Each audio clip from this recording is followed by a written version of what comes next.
Very good. So this is our schedule today. The first lesson, 1 hour until 3 p.m. UK time. And then 10 minutes break, second lesson, 10-minute break, third lesson. And then I have half an hour at the end for discussion and possible one-on-one support. But of course, if there are, we can anticipate some of the material of tomorrow if we have extra time today. And these are the introductory topics that we are going to discuss today. A few initial information about the way I give these courses. I have a very large amount of teaching material. Probably I can talk for 3 weeks, not just 3 days. I do that all the time because I want to have at my fingertips a lot of material in case of question or in case I feel the need to go deeply on some subject. So, don't be scared by the amount of material that you're going to see. At the end of the day, I will send you a copy of everything that you have, that I've seen, that you have seen, that I've shown during my lesson. So I'm quite flexible. Let me know. Don't hesitate to tell me your expectations, your priorities. I can try to zigzag through the course and spend more time on certain subjects if necessary. I am avoiding complex mathematical formulation for now.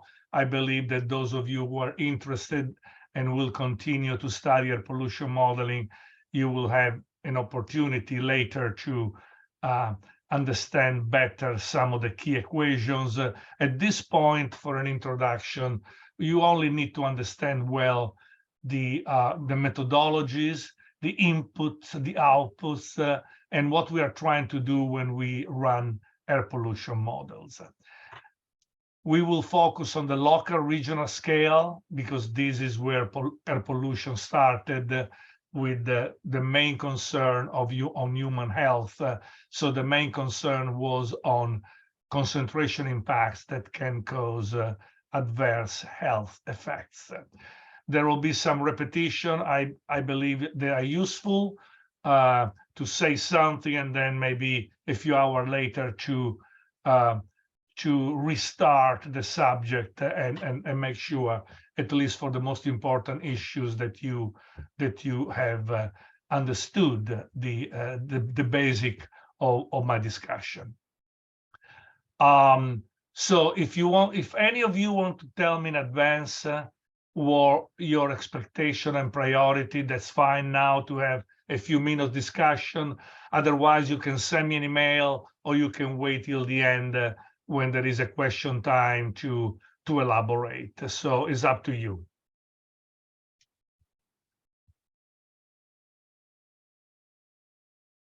Very good. So everybody sees the screen. I suppose everything is clear. My audio is, you can hear me and view my screen. Am I correct? Yeah, perfect. It's perfect. Very good. Very good. Yes. Okay, so before we start the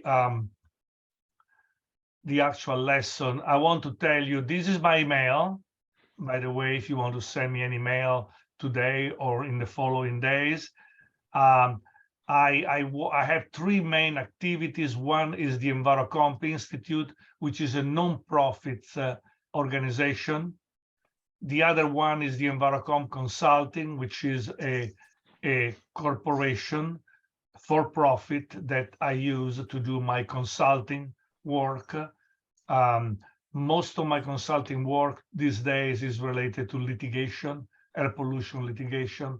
And finally, in the last 2 years, I've done a lot of work on APSI. And I want to tell you a little more about APSI because it will be very useful to you in the future. We are trying to create a air pollution scientific initiative, APSI, which is basically is the matrix And the matrix is a list of all topics, about 200, if I remember well, in air pollution, introductory topics, emissions, modeling, monitoring, engineering, and other topics. So for each topic, we are creating guides and notes. So this will be very useful in the future for all people that, especially scientists at the beginning of their career, on virtually every issue related to air pollution, you will be able to find a guide or notes. Let me open one random, for example, for emission, for modeling, meteorological modeling, diagnostic modeling, you have a guide. And a reading guide has information about meteorological model, diagnostic model. So I know you can find a lot of information these days on the internet, on Wikipedia, but I believe this initiative is, it will be very useful. Oops, are you still there? Yes. Okay, very good. For a moment, I thought I closed the wrong window, which has happened before. Okay, so again, let me show you. We have virtually any topic related to air pollution and air pollution modeling. We have a very well organized set of notes and guides at different level, basic, intermediate, and advanced. And in fact, during this course, I will often open some of these items in the matrix to show you, to discuss that particular topics. We have also interviews, video interview with senior experts. We have initiative, local studies, books. Some books are free. You can download them directly from APSI. And we have lecture sets from different people who have shared with me, Dr. Friedman, Dr. Seigneur, who have shared with me their slides. So it's a lot of material for those of you who will continue to operate in air pollution studies. Okay. So let me keep track of the time. I'm going to stop maybe 5 minutes earlier. Okay. So let's start an introduction to the first day material. Let's talk about chemical releases in the atmosphere.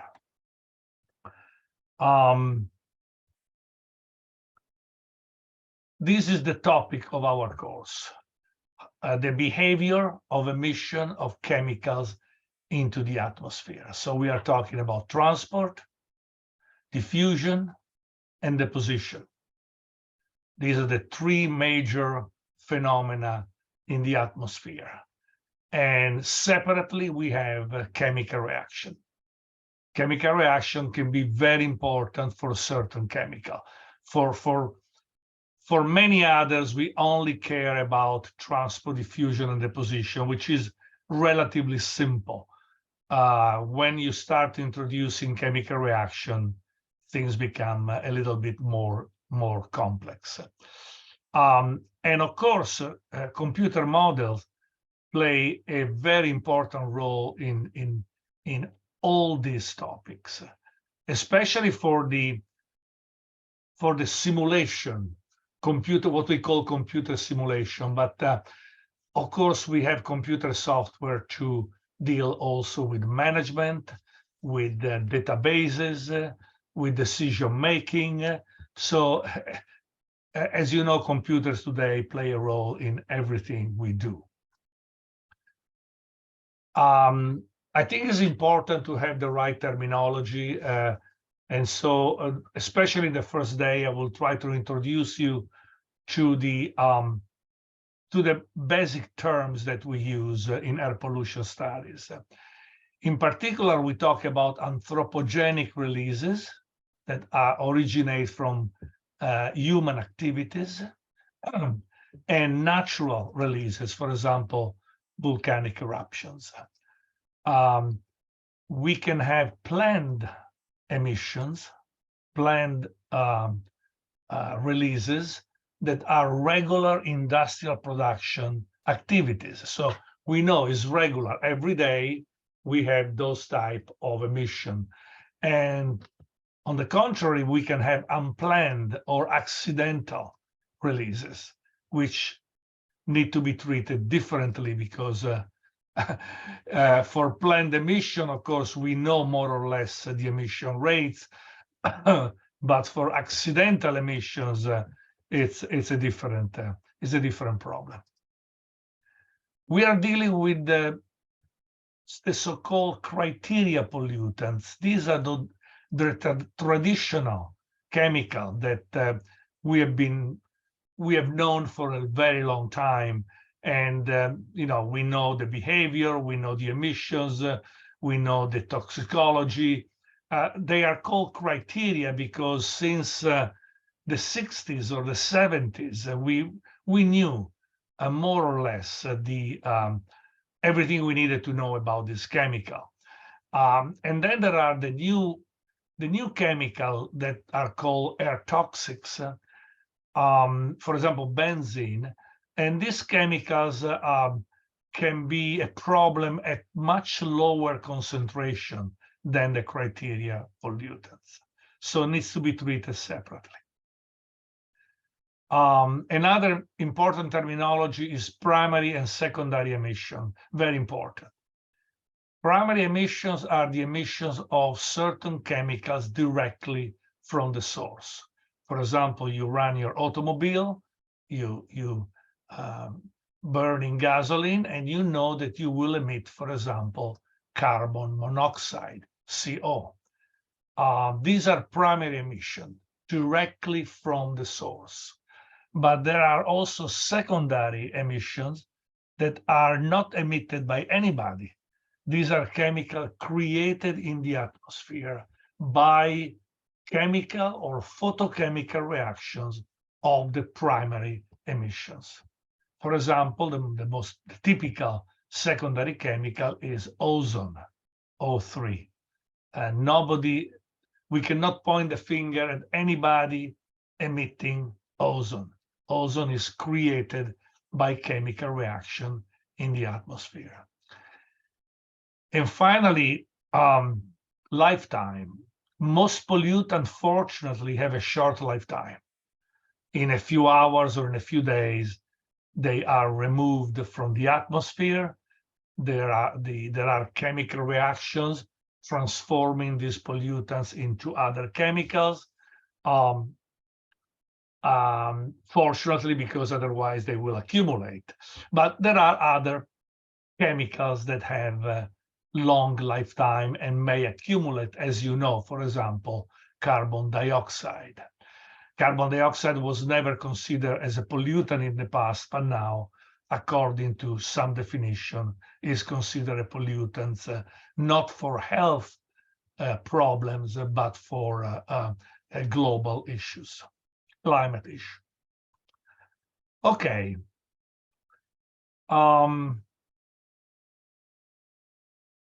This is what we see in cities today. Typical effect, the visual effect of air pollution. We are all familiar with this type of pictures, especially the developing world. In the past, like 60, 70 years ago, air pollution was a typical situation for industrialized countries. Actually, it was a sign of prosperity to have some air pollution. The rich countries were having the highest level of air pollution. Now, the rich countries have made a lot of progress, and we can see big problems sometimes in emerging countries. Adverse effect, some introduction on the adverse effects of pollutants. Let's start with the health effects, because this is where all our concerns on air pollution started.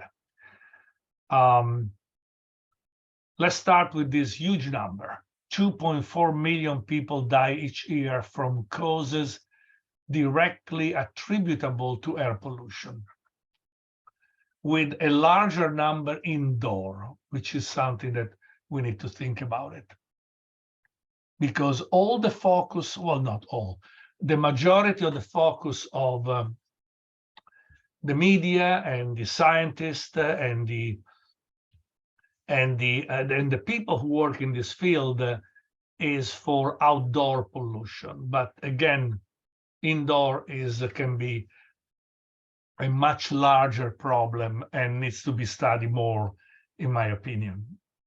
But a few initial comments about this number. So I don't want to dismiss this number, but I want to warn you that the uncertainty on all these numbers that you can find in the literature, in the media, is very high.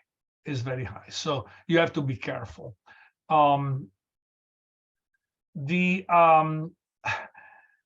With other issues, for example, car accident, when you see the statistics on car accidents, you can see the bodies. 3,000 people die every year for car accident in a certain region of the world. You have the bodies, you see the corpse. For air pollution, you don't see them, because the attribution of the death for air pollution is a number that is superimposed over a big noise, a big uncertainty. And as you all know, the average life of people, the average length of the life of people has increased enormously in the last decades. So we are talking about an effect that is on top of all the other effects that cause problems with our mortality. So you have to be very careful. I don't want to spend too much time, but this number can be much overestimated with a lot of uncertainty. If you want, you can read these few pages that I wrote on this issue of cancer risk and risk values in context. And these few pages will explain how to better understand these numbers, and for example, there is a famous study from Harvard University concluding that only 2% of cancer deaths were associated with environmental pollution in general. Other issues like smoking, diet, obesity, and lifestyle in general are much more important. So if you're interested, read these few pages with the reference, and you will be able to see this number with a better perspective.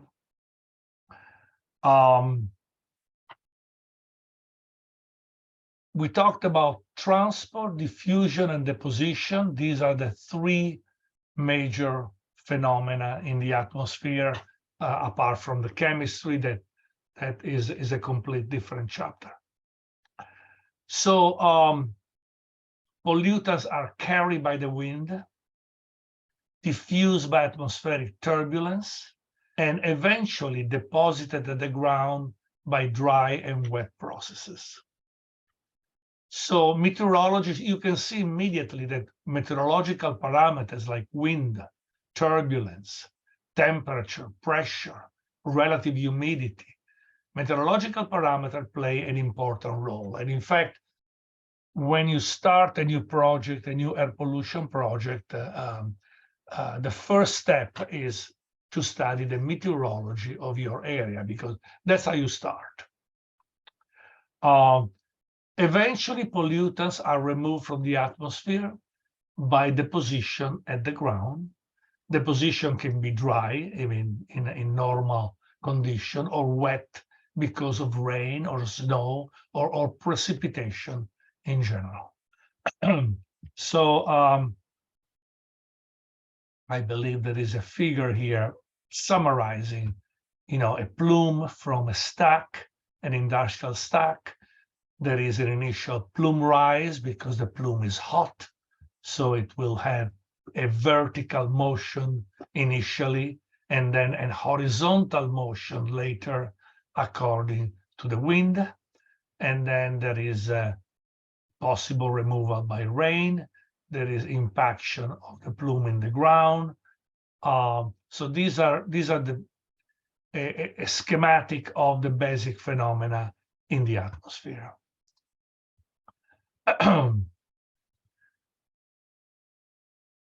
We always talk about chemical reactions separately because it's a very different type of model that we use for chemical reactions. Chemical reactions are those phenomena that create the so-called urban smog.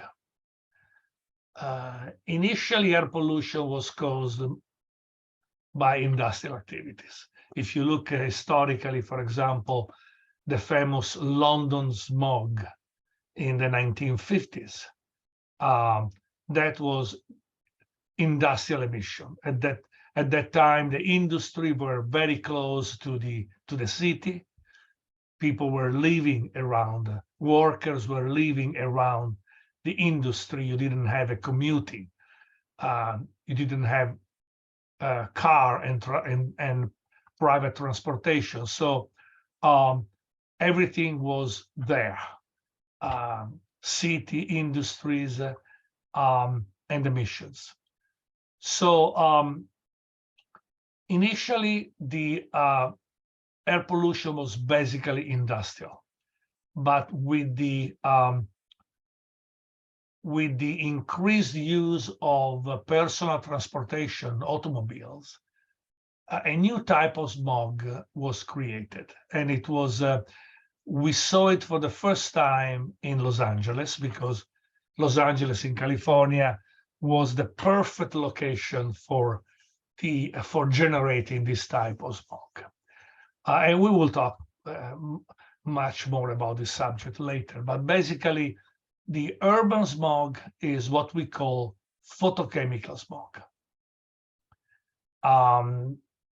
And it is characterized by many chemicals, and the most important one, which is ozone, O3.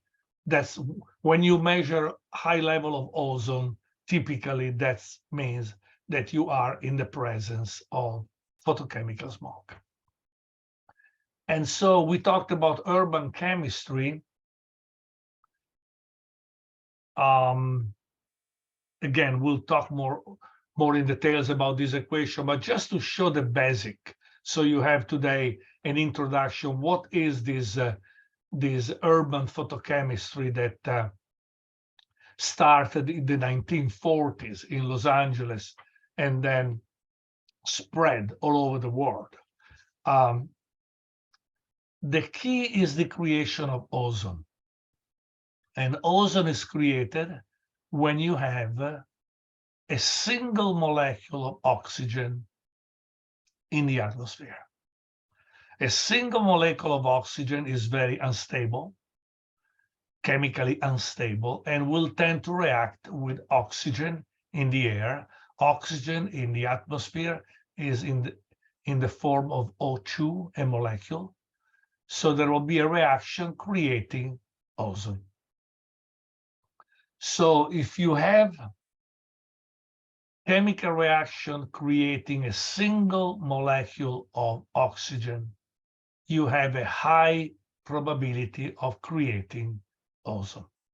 So who is responsible of creating this single atom of oxygen?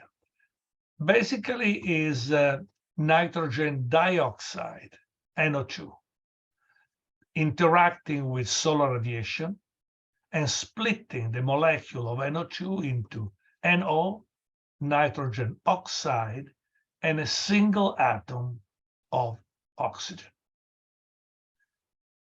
So to create ozone, you need O. To create O, you need NO2 and solar radiation.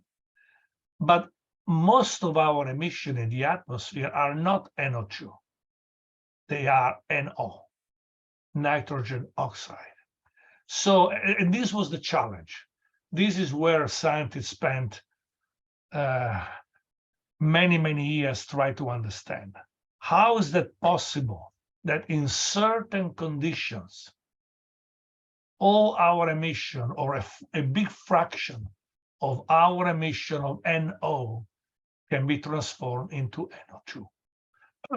So this was the challenge that was solved basically in the 50s and 60s.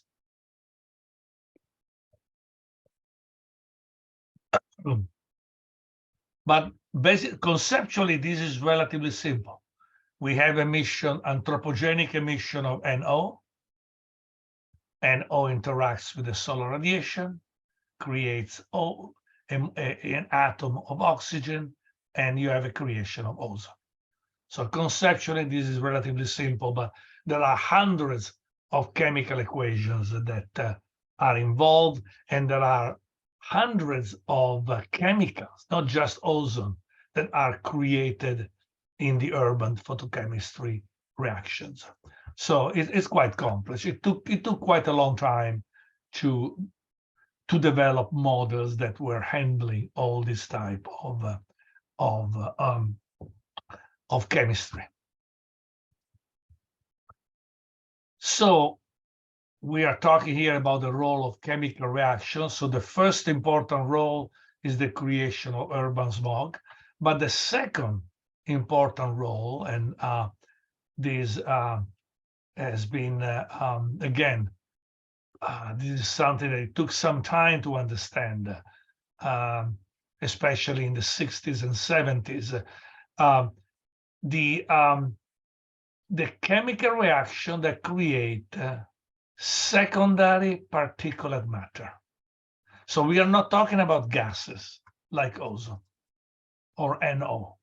We are talking about small particles. And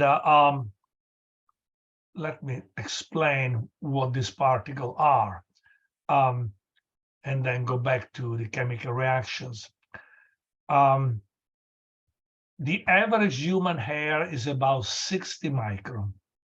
A micron is a thousandth of a meter, or a millionth. Sorry, a micron is a thousandth of a millimeter and a millionth of a meter, 10 to minus 6 meter.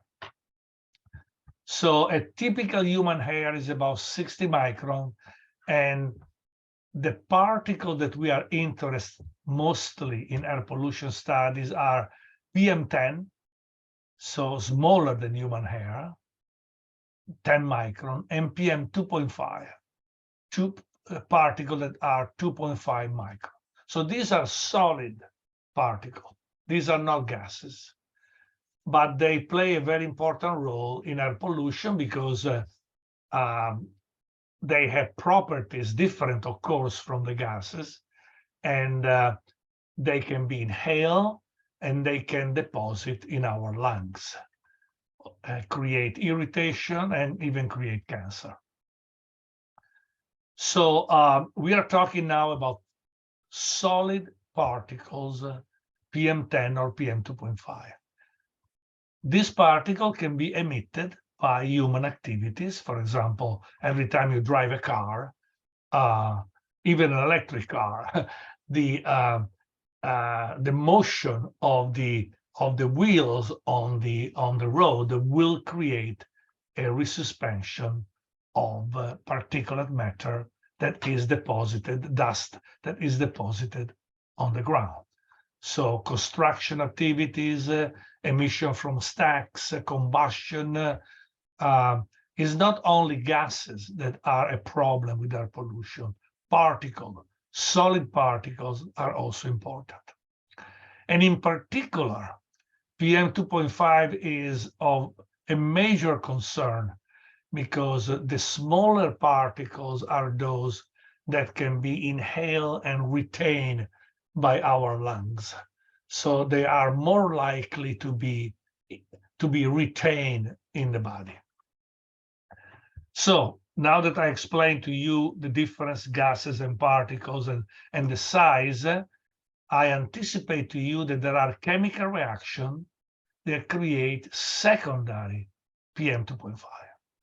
These are very small particles, sulfates, nitrates, and organic particles that are not emitted directly by human activities, but they are created in the atmosphere by chemical reaction. So anthropogenic emission of SO2 eventually, maybe days later or hundreds of kilometers away, may create sulfates, PM2.5. Anthropogenic emission of nitrogen oxide may be hours or days later, hundreds of kilometers away, may create secondary PM2.5 nitrates. And anthropogenic emission of volatile organic carbons, basically hydrocarbons like benzene, may create organic particles. So this is a big problem because we see the effect of this pollution and this chemical reaction not in the area where the emissions are, but days later and 100 kilometers away. So sometimes it's difficult to point the finger of who is responsible for this level of sulfates, nitrates, and organic particle that we measure. So these are the two main issues related to chemical reaction in the atmosphere: the urban smog, photochemical smog, and the secondary particle during long-range transport of urban and industrial plumes.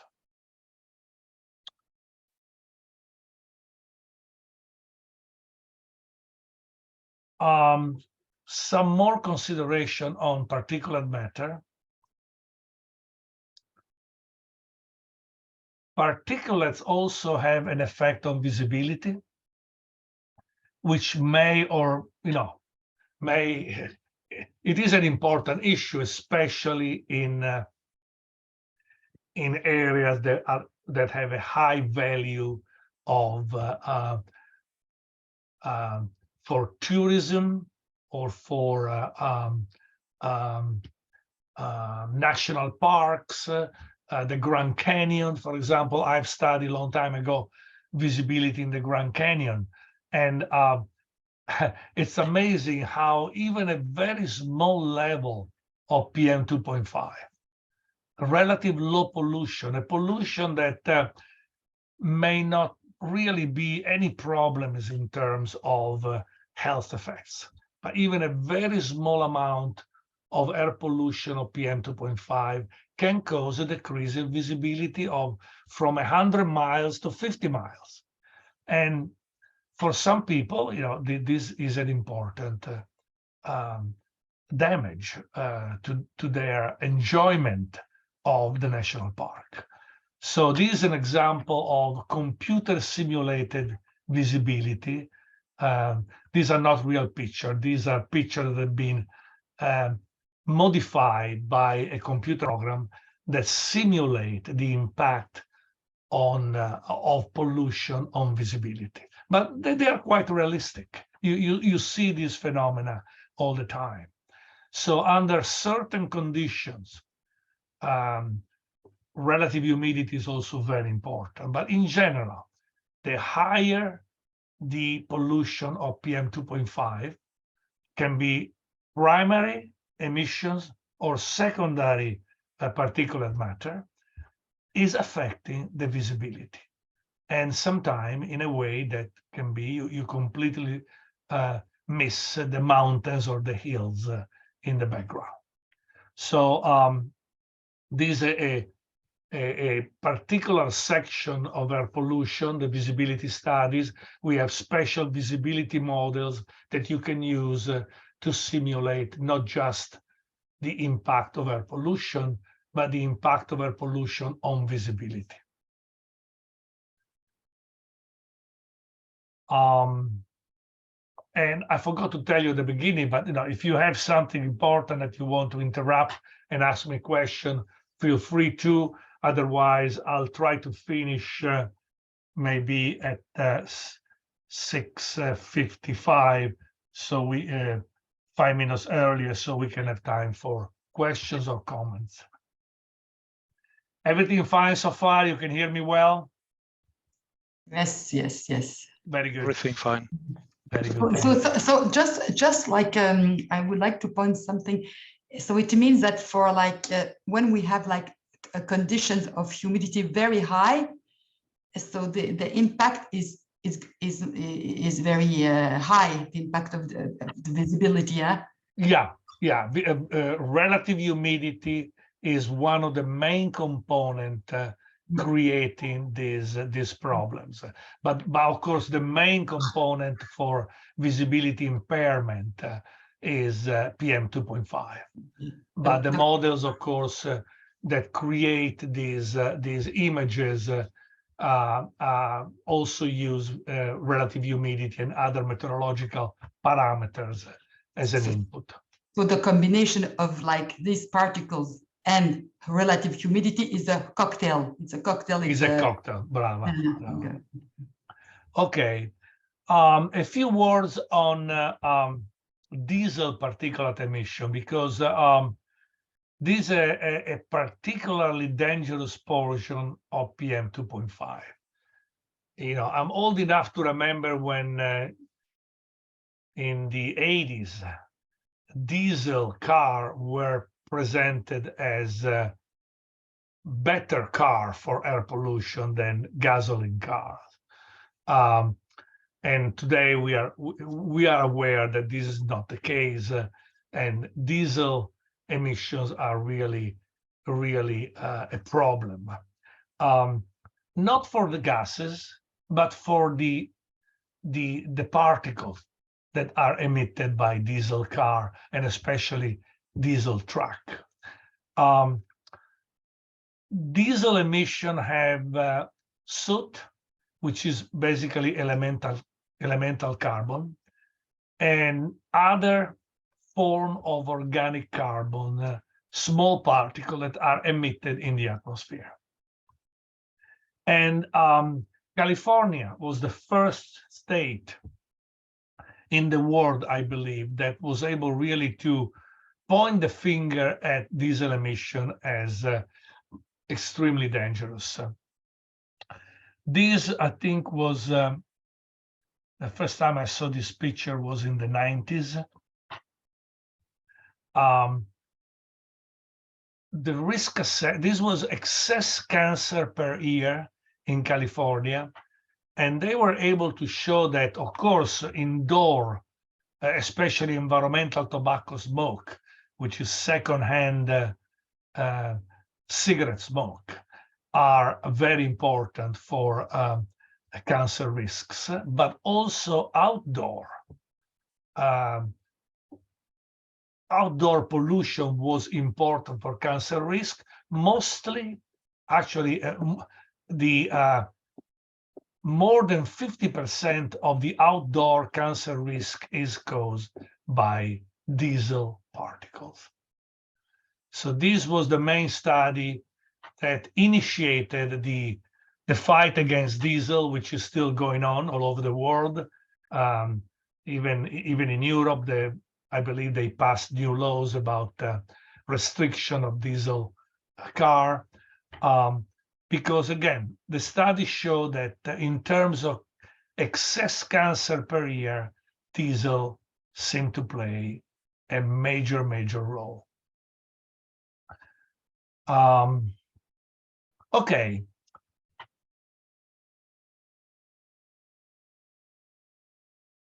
let's talk about management.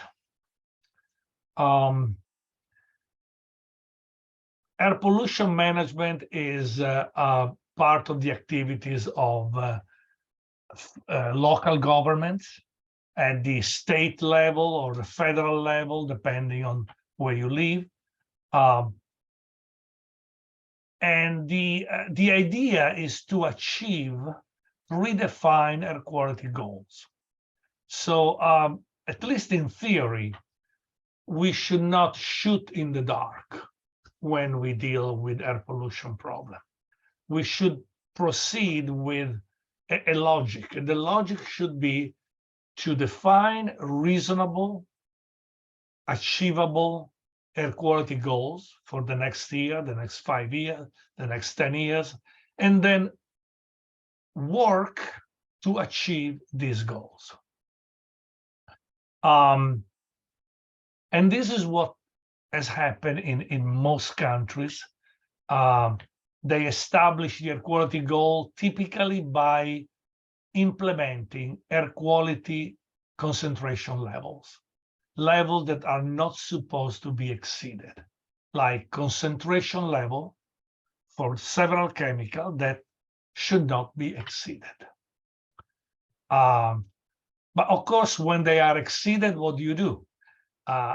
You have to move to the next step. The next step is to establish emission goal to control emissions from industry, from transportation, from all the human activities that are affecting air pollution. So you see the logic here. I have goals that I want to achieve, and the only way I can achieve them is to reduce the existing emissions. But how do I relate emissions and air quality? The only way is with a model. The only way is with a model. You may say, and many people have said before, that, well, if in my region SO2 concentration, sulfur dioxide concentration are too high, and I want to reduce them by 50%, it's very simple. I reduce all the emissions by 50%. I don't need models, I don't need studies, I don't need management. I just need somebody to tell people to reduce the emission by 50%, and a few years later, I will see the results that my concentration of SO2 are reduced by 50%. This is called the simple rollback model. And in some situation, it may work. It may work. It's very simple. You don't need complex scientific applications. And in some cases, it works. But you can see immediately that it will not work for urban smog with photochemistry, because ozone is not emitted by anybody. So I cannot point the finger and say, reduce the emission of ozone by 50%. Doesn't make any sense. And even for traditional pollutants like SO2, general reductions are not a good idea, because first of all, some industry may reduce by 50% at a certain cost. Other industry may reduce by 50% with a much higher cost. So you should be able to optimize the reduction that you need in order to achieve your goal with the least amount of investment. This is the key. It's not enough to achieve a goal. You want to achieve a goal without wasting money. And so optimization of your strategy of reduction is important.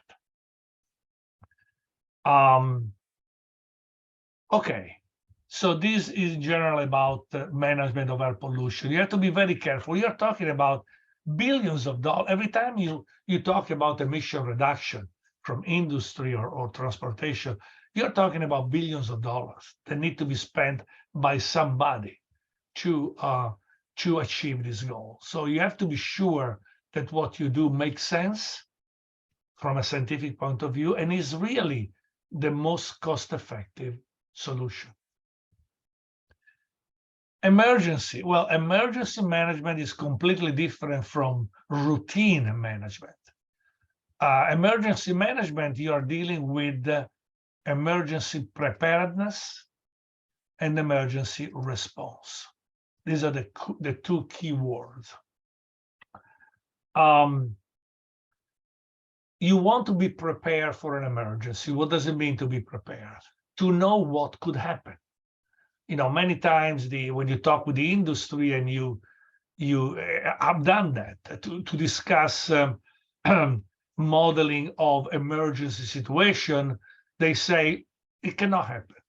It cannot happen. Well, actually, it happens all the time. Small or big accident, small or big releases occur every time. So being prepared means to have a set of scenarios, of possible scenarios, and be able to have a set of procedure that you will implement very quickly within minutes if you have an emergency release or a potential emergency creating possible air pollution in your facility. It's relatively easy. Emergency preparedness, you know, you have to go through each item and evaluate what could go wrong, what could happen. Emergency response is what you do during an actual emergency, much more difficult. Much more difficult because if you have an accidental release of a gas in your industrial facility, for example, because of a fire or because of a leak, in a few minutes, this gas will be already at the fence line of your facility. And in 10, 15 minutes can be already in a residential area. So the time is critical. It is always very, very difficult to have emergency response. The best that you can hope at least is to be able to understand where the plume is going and where is not going, so that you can send out alarms, you can communicate with the government agencies, you can communicate with the police, with the fire department, you can send reverse 911 calls to the resident. At least you can try to do that response, that emergency response in time before you have the plume reaching a residential area.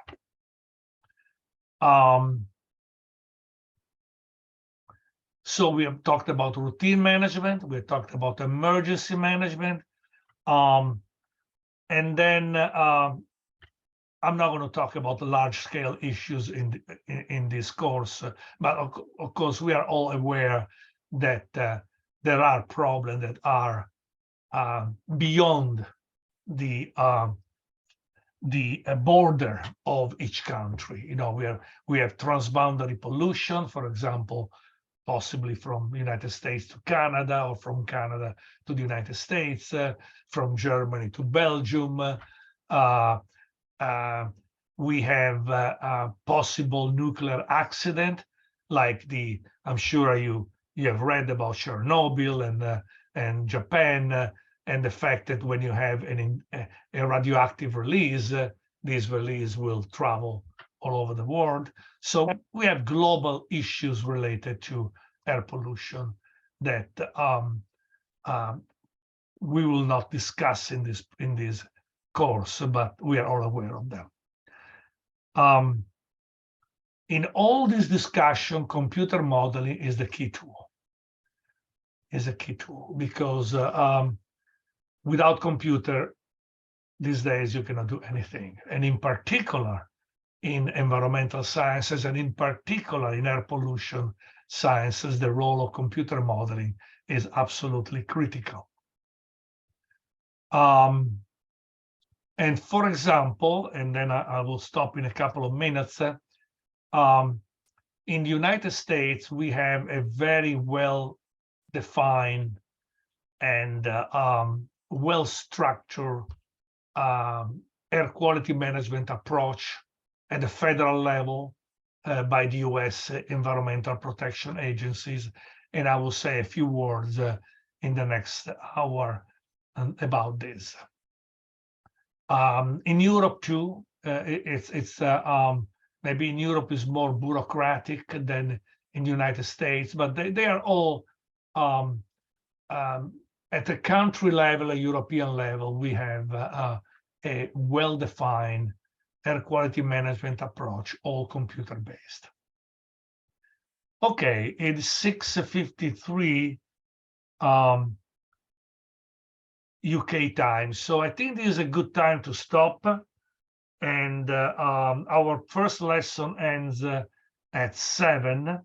So we have a few minutes for comments, questions, anything that you may want to ask.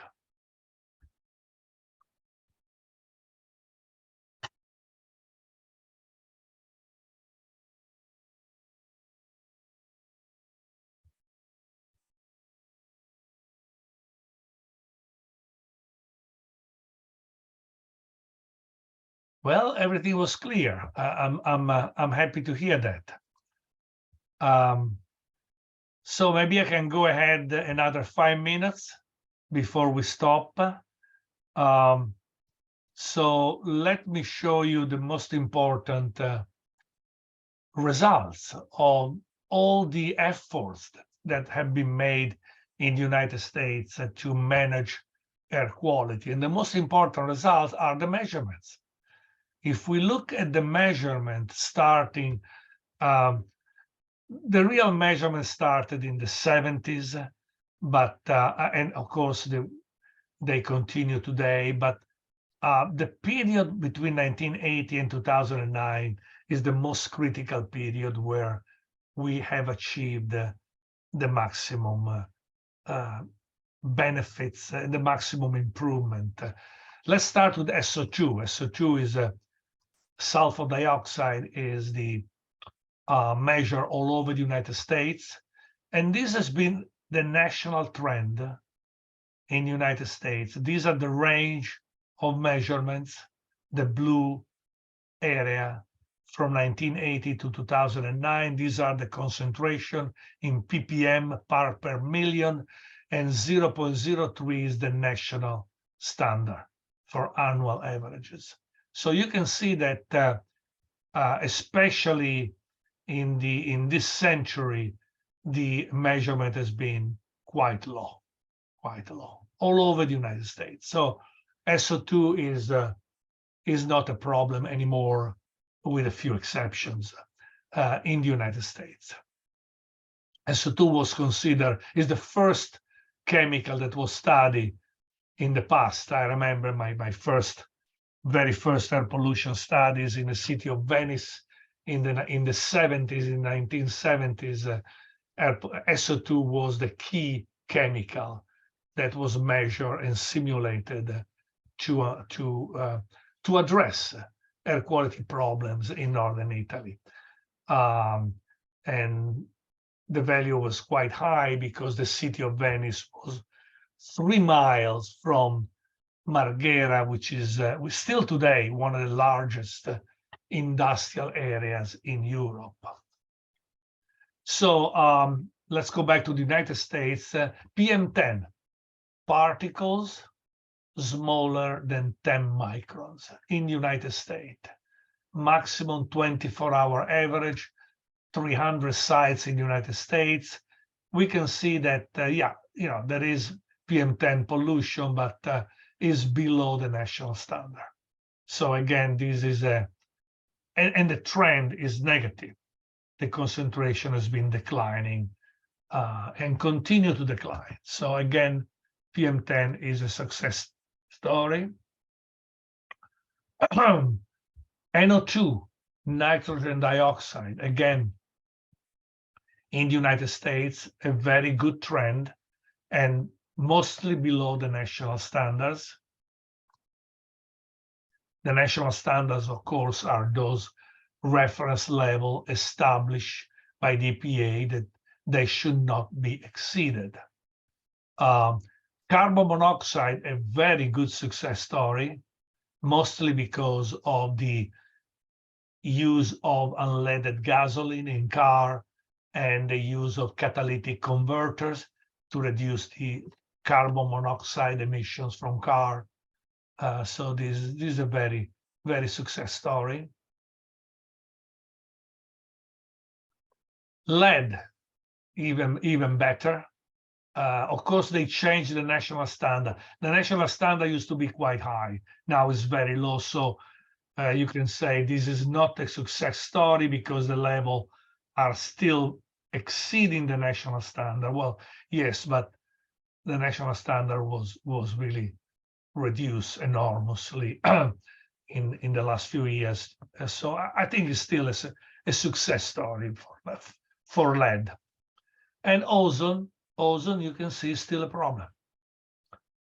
We have improved, but it's a difficult chemical to address because, again, is a secondary pollutant. Same for PM 2.5. We are making progress, but we are still exceeding often the national standard because of, again, the same problem. It is mostly caused by primary and secondary emissions. Okay, it is 7 o'clock. I'm going to stop now. We're going to have 10 minutes break, and I'll see you again at 7:10. Thank you. Bene. I hope you are all back, and we are ready to start the second lesson of the day. Can you hear me well? Yes, we are very here. Good, very good. Yes, Very good. So I'm a little behind, but I'll try to move a little quicker in the second lesson. Air quality modeling. Well, first of all, any quick question or comment?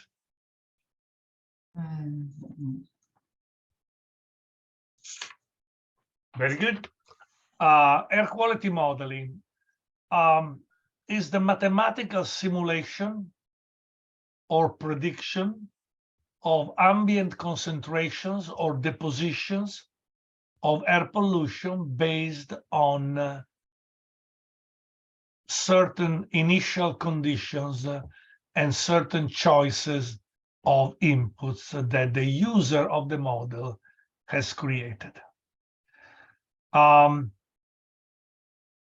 Many times you hear people saying, well, you don't really need modeling, you just need to measure air pollution. And of course, measurements are extremely important, but it's also very important to understand what measurement do not give you. Measurement cannot distinguish between the contribution of different emissions. If you measure SO2 in a certain area, the measurement doesn't tell you where the SO2 is coming from. Models are designed to give you the contribution of all the emissions together and one by one, each single emissions. Moreover, when you measure air pollution, of course, you can only measure in a certain point in a certain time.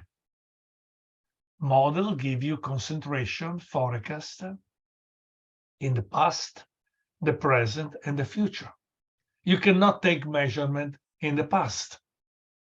You cannot take measurement in the future.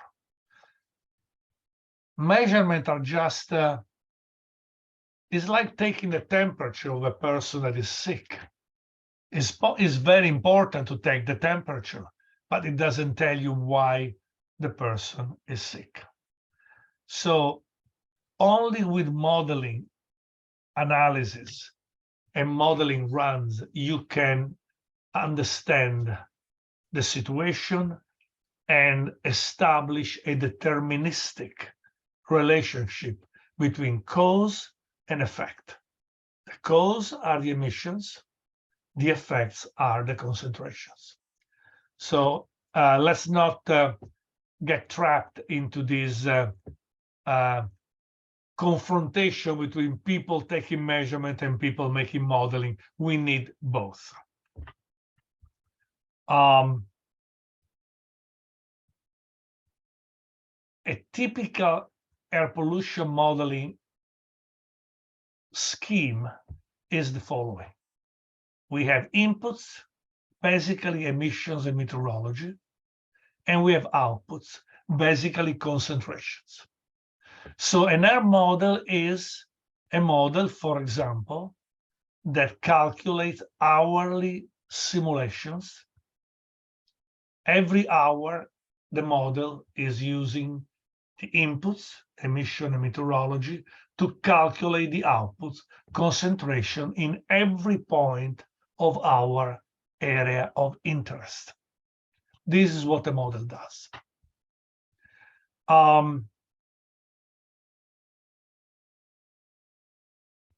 What is the relationship between concentrations and emission rates? In most cases, it's linear. For primary pollutants like SO2, is linear. If you double the emissions, the concentration will double. If you cut them in half, the concentration will be cut in half, more or less. But there are many chemicals, especially for secondary emissions, ozone, that are nonlinear. I want to anticipate to you the problem of nonlinearity because it's very important. Again, for SO2, you want to reduce the concentration by 50%. Basically, you can reduce the emission by 50%. May not be the best cost estimate, cost-effective solution, but it works. For ozone, it does not work. Why? This is one of the most basic and simple ozone model. It's called ECMA. It's not used anymore, but it's very useful to give you the concept of what ozone pollution is. Ozone is created by chemical reaction involving NOx, nitrogen oxide, and VOC, volatile organic compound, essentially hydrocarbons.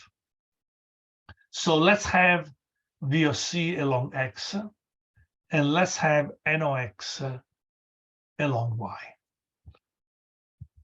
Typically in a city, for example, Los Angeles, you will calculate, you will have these ozone isoplates, 0.08, 0.16, 0.24. These are the typical isoplates of the maximum ozone concentration in the city under different emissions of VOC and NOx. So don't ask me how we calculate this for now. These are the results of our model. So how do we improve the ozone situation in Los Angeles or in another city? Well, we look at the ratio between emission of VOC and NOx. The ratio can be 8:1, this line, 15:1, this line, 4:1, this line. Now look carefully. If your city is in this area, 15:20:1 VOC over NOx, and you reduce the emission of VOC, the improvement in ozone is very, very small. You see the isoplate. You're here, you spend billions of dollars to reduce the emission of VOC along X, and your point will move here, more or less the same also, no benefits. Or if you are here, 2-to-1, 4-to-1, if your city is here and you are reducing the emission of NOx, you move from 0.24 ozone to 0.28.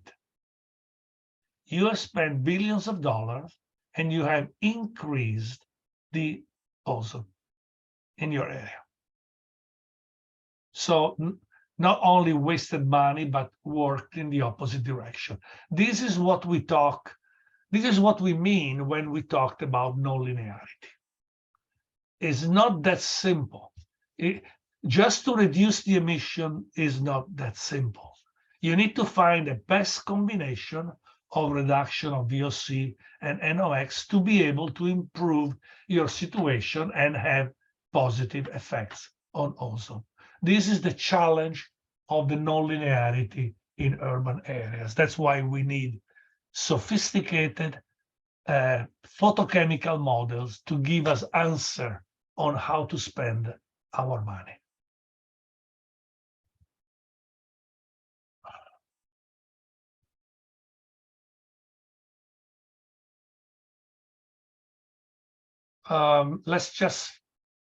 Let me just tell you about the difference between dispersion model and receptor-based model. We do not have the time to talk about receptor models.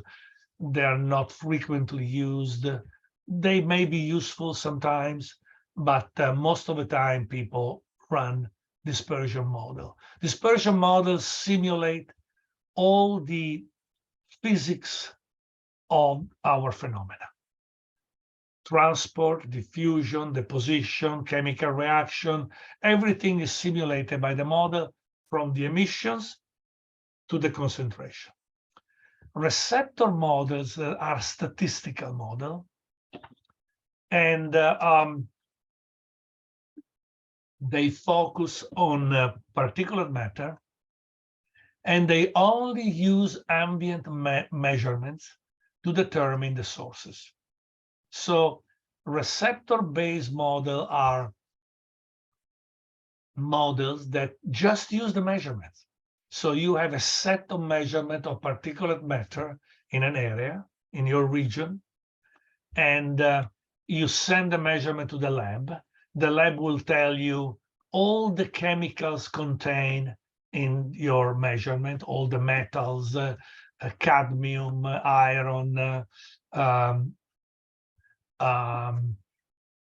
it will give you a matrix of measurement of all the individual chemical, mostly metals, in your measurements. And from this matrix of measurement, using sophisticated statistical techniques, receptor model will tell you which are the sources that are the most important, the principal components of your sources. Traffic, industry, other activities. They can be very useful in some region when dispersion modeling may be difficult, just to use the measurements. Again, we will not talk in detail about dispersion model, the receptor modeling, but I wanted you to have this idea of the difference between dispersion and receptor. How do we choose a model? Well, the best way to start is with the EPA recommendation. Now, be careful. The EPA recommendations are designed mostly for regulatory modeling. What is regulatory modeling? Regulatory modeling is the modeling that the industry, for example, need to do in order to get the permit to operate. So without a permit, the industry cannot operate a new plant. To get a permit, the industry has to apply dispersion model, but that's not just enough to apply dispersion model. The industry must apply dispersion modeling following all the regulations, all the options, all the guidelines that are given by DPA. DPA will tell you which model to use and how to use. And you have to follow this guideline to the letter if you want to get a permit. But of course, if you are just a scientist doing research, or if you are not doing regulatory work, you have more freedom to do the things that you think are the most important. So you can start with EPA choices and recommendation, and then use your judgment to see how really to apply this model.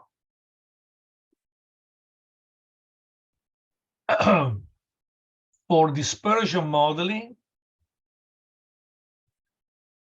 DPA has preferred models, alternative models, screening tools. The preferred model is ERMOD, and everybody is using ERMOD all over the world. So this may be a very good choice at the beginning to use ERMOD when you need to run a model. Oops. Okay, let's go back to the EPA. Sometimes I close by mistake. So dispersion modeling, fine. Photochemical modeling, the EPA has several recommendations here. These are difficult to use. So these are not easy. It takes a good investment of time to run a photochemical model. I always recommend CMAX, CAMEX, which is one of the most recent developed model, and I believe is the easier to use, even though they are not easy to use. But CMAX, in my opinion, is a good choice.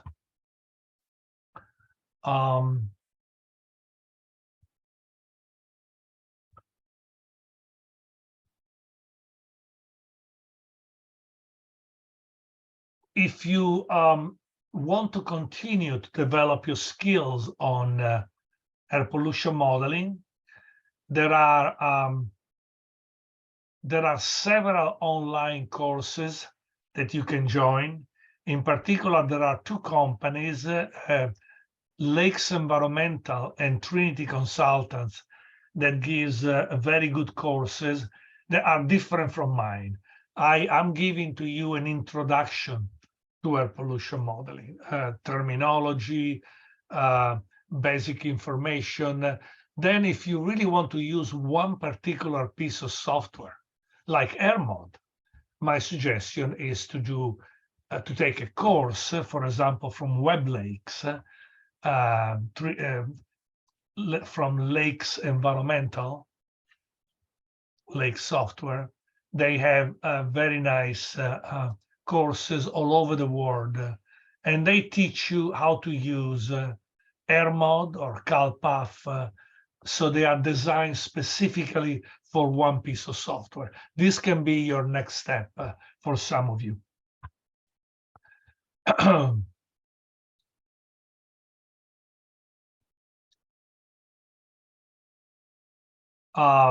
There is a lot of material available on the internet.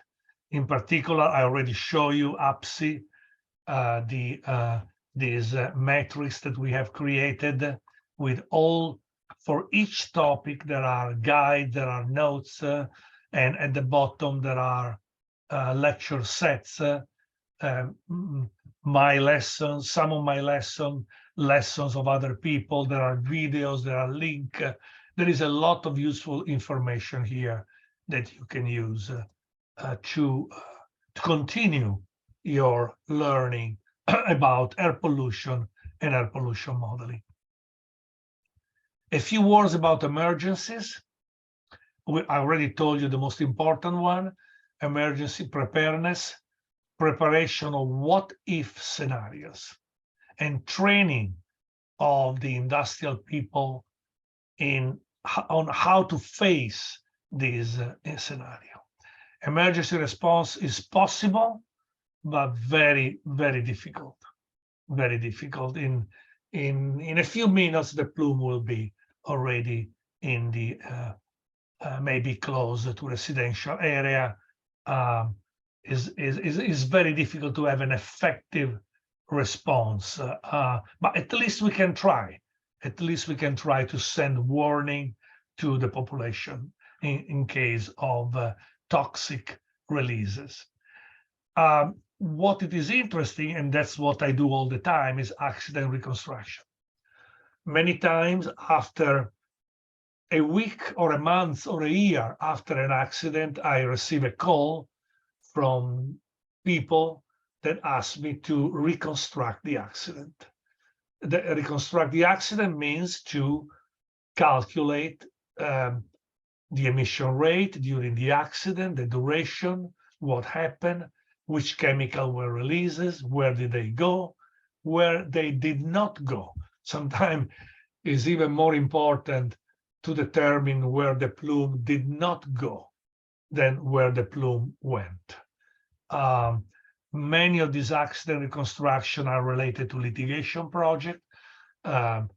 My company, EnviroComp, is heavily involved in accident reconstruction and litigation support.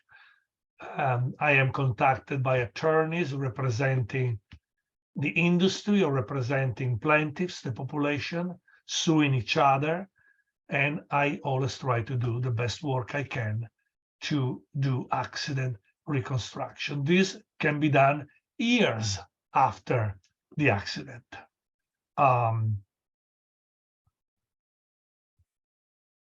Okay, let's see if I really need to go through this.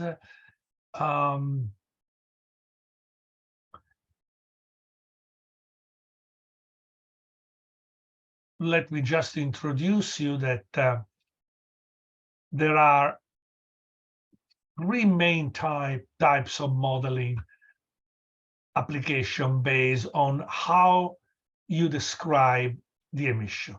You can describe the emission as a plume. For example, air mod, the model recommended and preferred by the US EPA, Environmental Protection Agency, is a plume model. The equation describes the entire plume. Or you can have a puff model in which the emission is described by a series of individual puffs. This is, for example, is the CalPuff model, again, recommended by the EPA, but not preferred, not preferred. And finally, there is the particle model, in which you simulate a plume by a series of fictitious particles. These are just tracers, just particle. We call them particle, but they are just a tracer to follow the plume. For example, this is a simulation of a radioactive release from near Gibraltar, near the city of Gibraltar, near Spain. And this plume was simulated by thousands of tracers that we call particles. And it shows the direction of the plume and the impact in radioactive units in Europe. Okay, so this is just a general introduction to the introduction. I gave you a lot of useful terminology and hopefully some initial concept that that you can use in the future. We said since the very beginning that the first step in an air pollution study is to study the meteorology.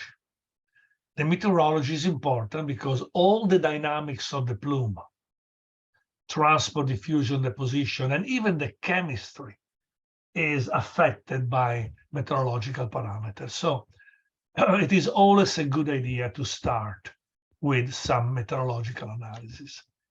So I have here several presentations dealing with meteorology. I'm going only to use a few slides to give you the basic concept. What is the atmosphere? The atmosphere is the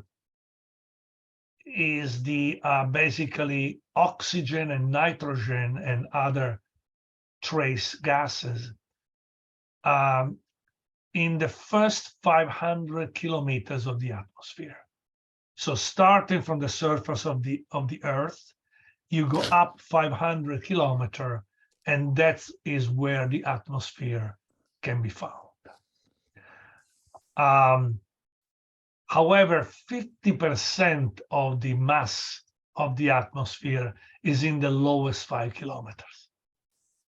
So again, typically that's the area where we are concerned in terms of dispersion of chemical. You know, the first kilometer is generally where we study air pollution. And of course, the higher you go from 0 to 500 kilometers, the lower the pressure and the lower the air density. We know that. The higher you go, the lower the pressure. Temperature is a measurement of the amount of kinetic energy of our molecules in the air. And there are different units, so be careful not to make confusion. These are mistakes that we do all the time, so be very careful about the units. I like to work with programs like MathCAD or Mathematica that deal with units in a way that is practically impossible to make a unit mistake. So that's my recommendation. I use MathCAD in particular, and it's very, very nice. Instead of using Excel, you can do more or less the same calculation, but in a way that you are almost 100% sure you don't make mistakes with the units. Let's talk about atmospheric layers and the different temperature in all the atmospheric layers. We have in the vertical, we have the altitude. That's, for example, in kilometer, from 0 to 120. And in the horizontal, we have the temperature from in Celsius or Fahrenheit. The 0 is here, the 0 Celsius, and you can go up to 60 or down to -80. So this is the typical structure of the temperature in the atmosphere. In the first 10 kilometers, the temperature is decreasing with height. We know that. The higher you go, you drive to the mountains, the temperature is lower. So that's typical. In the troposphere, which is the layer of 10 kilometers above the ground, the temperature is typically decreasing with height. Then in the stratosphere, from 10 to 50 kilometers above the ground, we have an increase in the temperature. This increase of temperature is due to chemical reaction, natural chemical reaction producing ozone. Yes, the same ozone that is bad at ground level is a pollutant. The same chemical ozone is good in the stratosphere because it protects us from strong ultraviolet solar radiation. And this is a perfectly natural phenomenon that is a blanket of protection of the Earth. And then above 50 kilometers, this chemical reaction creating ozone and creating high temperature are not existing anymore, and so we are back to a decrease of temperature with height. And then above about 85 kilometers, again, we have an increase of temperature with height. But at this point, temperature is really relative because the density is so low that to talk about temperature is not as physically representative as in the lower layers. Generally, I lose my voice on the third day. This time I'm starting losing my voice on the first. So I'll have to take some pills.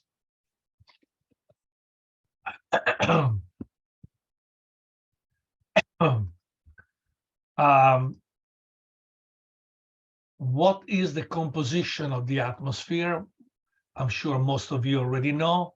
78% nitrogen, N2, 21% oxygen, O2, about 1% of argon, and then trace gases, carbon dioxide, methane, ozone, natural ozone, in very small amount.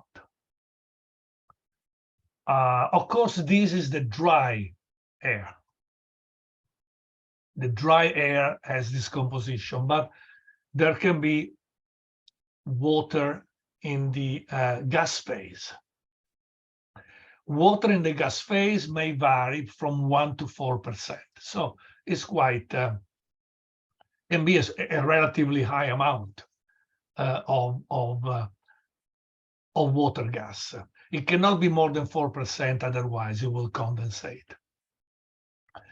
So this is the atmosphere in normal conditions, and we inject pollution into the atmosphere.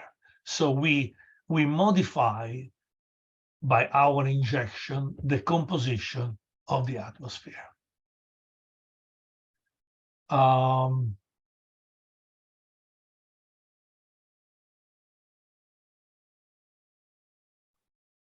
I'm going to send you, of course, these slides, and you will find a lot of information that I'm not covering. For example, about the atmosphere of other planets, which is quite interesting. I just want to point out that this is what you see typically. In the troposphere, which is the first 10 kilometers above the ground, you see the temperature decreasing with height, and then about 10 kilometers, the temperature is increasing with height. Every time this happens, we call it a temperature inversion, because the normal condition for us are temperature decreasing with height. So if in a layer of the atmosphere we have an increase, we call that layer an inversion layer. In this case is above 10 kilometers, and so an inversion layer has a trapping function. It will tend to be like a blanket, keeping the turbulence below. That's why sometimes we see the clouds stopping at the tropopause, 10 kilometers above the surface. So again, we will discuss this later, but temperature inversion are functioning as a blanket stopping the turbulence to expand and keeping the chemicals in the air below trapped in that layer. Okay. More about air pollution meteorology. Let's see what I can tell you.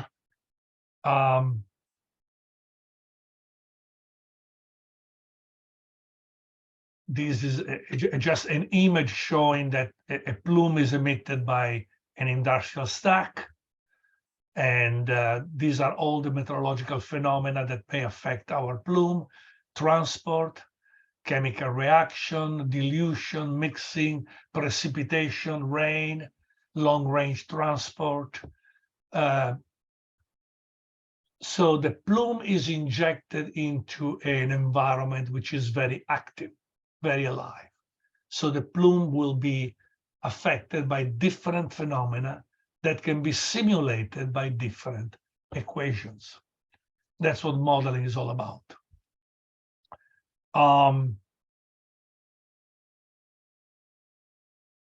Typically, the first step to do in an air pollution study is to do a windrose. Maybe some of you already know what a windrose is, but let me give you a brief summary. A windrose is a statistical visualization of wind speed and wind direction. And there are computer programs already created to do the windroses, so you can use this program. Some are free, some you need to purchase them with a small fee. But let me jump here. I think I like this one to show you. So how do you do a windrose? Well, first of all, you need to install a meteorological station measuring wind speed and wind direction. So typically every hour or every 5 minutes or every 15 minutes, you collect wind speed and wind direction. So you have a database, for example, for 1 year, a database of measurement every hour in a certain location of wind speed and wind direction. And then you do a statistical analysis using a computer program, and the statistical analysis will create a windrose. What does it tell you? For example, this windrose tells you that when the wind is blowing from northwest, let's look at this bar here. This bar is about 8%. So this windrose tells you that in this particular year, the wind blew 8% of the time from northwest. Remember, from, always from. Don't use the vector concept to represent the wind. Use the direction from, facing the wind. What about southeast? Southeast is about, I would say, 12. 12% of the time, the wind blew from southeast. And then there are the colors. Each color is representing a different wind speed. So I can say that when the wind is blowing from north-northwest, the green color is about 5%. So 5% of the time during the entire year, the wind was blowing from north-northwest with a wind speed between 4 and 6 meters per second, the green, and so on.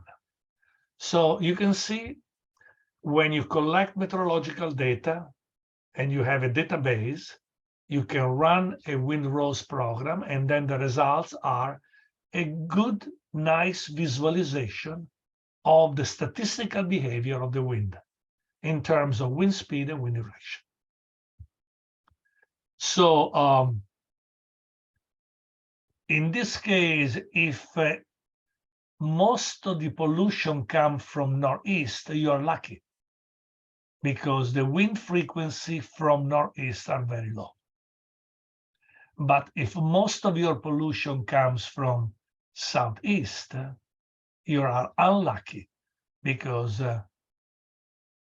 there is a high frequency of winds coming from polluted area affecting your location.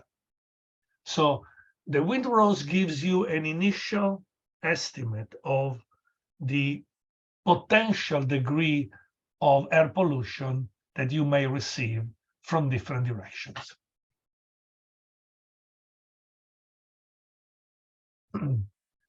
So again, you start with the windrows to understand the behavior of the wind in your region.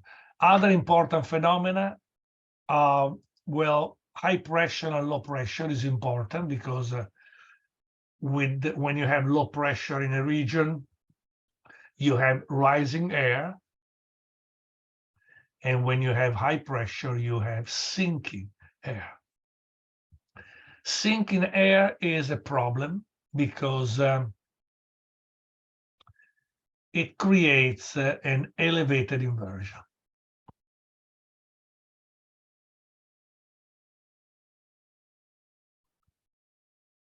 Typical, called also subsidence inversion. This is a typical scenario in Los Angeles in daytime, especially in summer. You have nice weather, high pressure, so nice weather, a lot of solar radiation.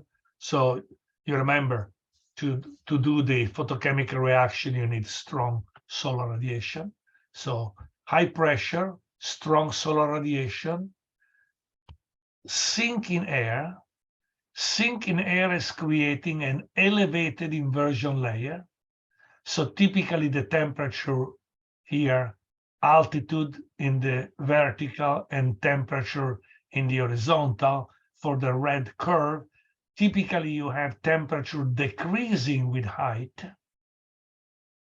And then all of a sudden, 500 meters or a kilometer above the ground, you have an inversion layer created by this sinking air, this subsidence. And then above the inversion layer, the temperature starts going, decreasing again with altitude. So what do you have here? You have an elevated inversion layer, which is like a blanket trapping all the plumes, all the emissions in the below. So this is the typical scenario that you may have in certain cities, especially Los Angeles, creating air pollution episodes. Because you can have a multi-day phenomena in which every day is worse than the previous one.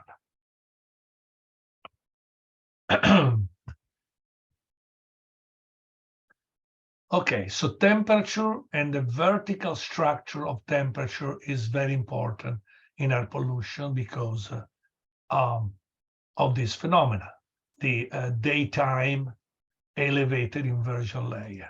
What about nighttime? Nighttime, something different happens.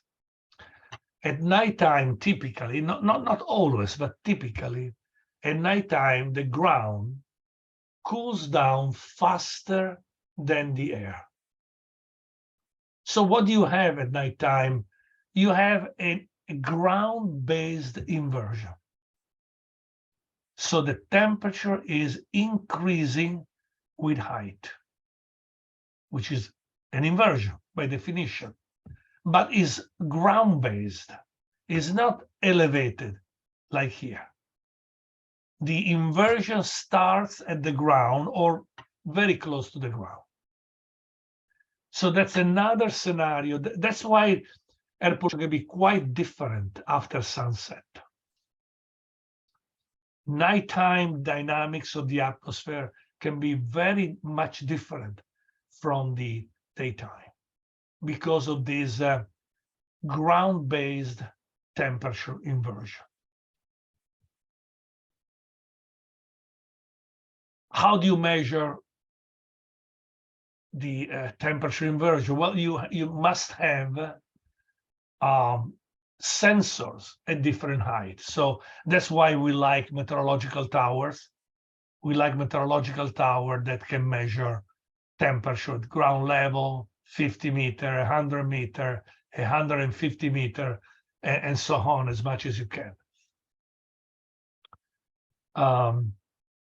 Only by using this measurement you can understand the structure of the vertical temperature.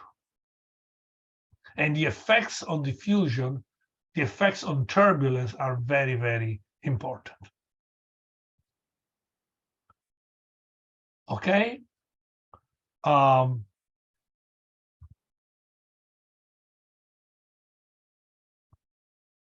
think I'm going to skip this. Yeah, if we have time, we can go back, but I think there are other more important issues. Air pollutants, 7:53, so I can talk for another 10, 15 minutes. Criteria pollutants, some definition. Criteria pollutants are the first pollutants that were studied in the 60, 50 years ago. They are still called criteria pollutants. Criteria means that we had elements of, we knew enough about these air pollutants to be able to regulate them. And we still call them criteria pollutants. I'm talking about ground level ozone, particulate matter, carbon monoxide, lead, sulfur dioxide, nitrogen dioxide. These are the original criteria pollutants that were regulated since the 1970s. And we know a lot about this chemical, these particulate, these gases. And so we have clear standards. Standards means concentration level that should not be exceeded. And these pollutants have been measured all over the United States, all over the world, especially the Western countries, but also in the developing countries. So we know a lot about these pollutants and their trends and their effects. And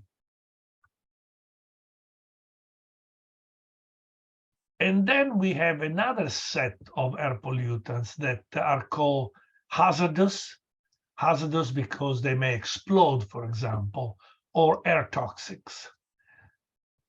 Well, all pollutants can be air toxic, so let's not be confused. But typically, we talk about air toxics only for those pollutants that are known criteria, and their effect have been discovered later, 20, 30 years ago. Benzene, for example, or other chemical. For example, let me see if I find the list here.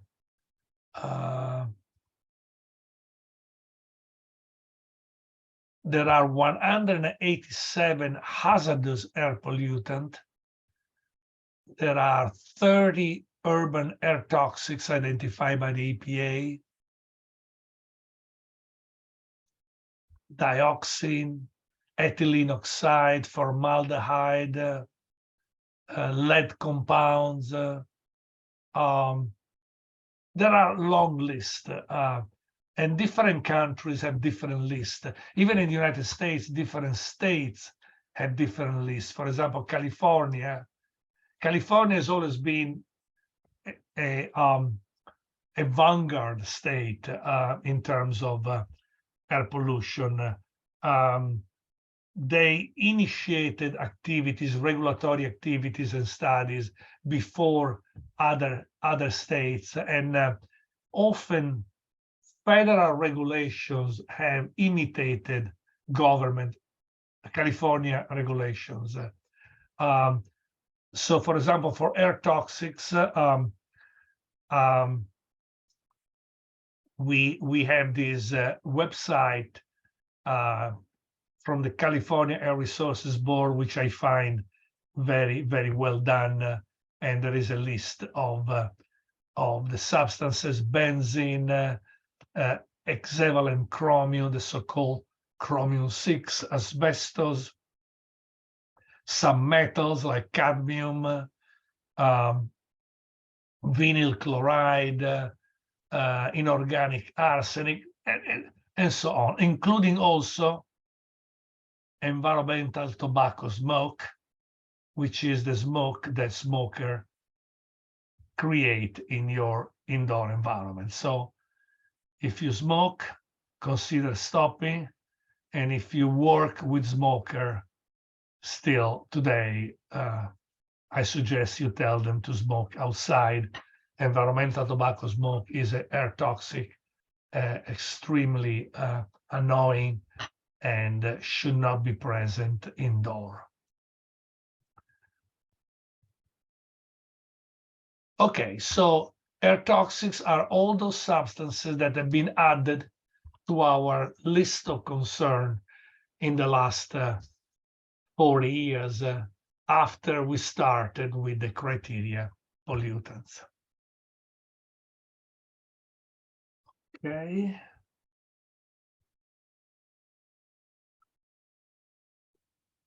So a few words about the emission of air pollutants.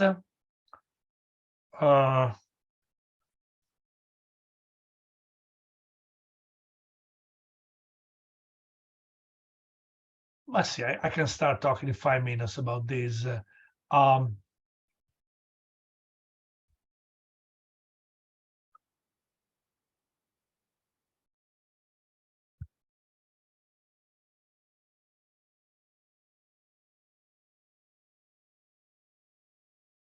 So this is our air pollution problem.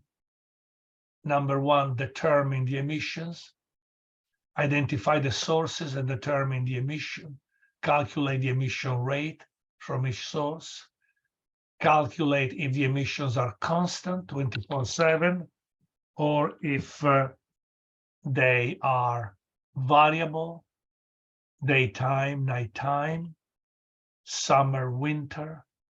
So understand the emissions, number one. Number two, determine concentration and location of interest. That's why you need models, dispersion model, photochemical models. To calculate the emissions is not enough. Actually, it's is a step that gives us very little unless we are able to calculate the effect of these emissions in the environment. And the most important effect is the concentration of selected chemicals, chemicals of interest at all locations of interest. And finally, sometimes concentration is not enough. Sometimes you need more than a simple calculation of the concentration impact of our emission. We need to determine the impact of this concentration, impact on human health, impact on the environment in general, impact on the ecology, plants and animals, impact on structures like corrosion, deterioration of buildings, and so on and on and on. So these are the three challenges: emission, concentration impact, general impact caused by concentration. This is the challenge that needs to be solved by using models. Measurement cannot help you. Measurements are important, but they cannot help you establish a deterministic cause-effect relationship between emission and impacts.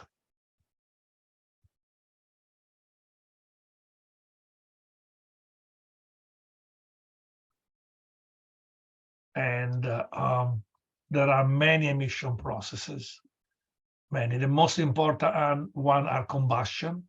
Every time you burn something, a fuel, you have products of combustion that are pollutants. Even if your fuel is very clean, just the fact that you burn something, you burn air. Air is made of nitrogen and oxygen. When you burn air, you are creating NOx. So even when you burn natural gas and they tell you this is a very clean fuel, yes, it is a very clean fuel. It doesn't contain impurities that may create pollution, but it does create pollution, because when you burn, anytime you burn a fuel in presence of air, you create nitrogen oxide. Fugitive emissions, typical emissions from buildings, is not a stack, but is a fugitive emission. The emissions are not sent to a stack, but is the entire building that have fugitive emissions. For example, gas stations. Every time you fill gasoline in your car, you can smell it. These are fugitive emissions. Anytime you use a paint, you have fugitive emissions.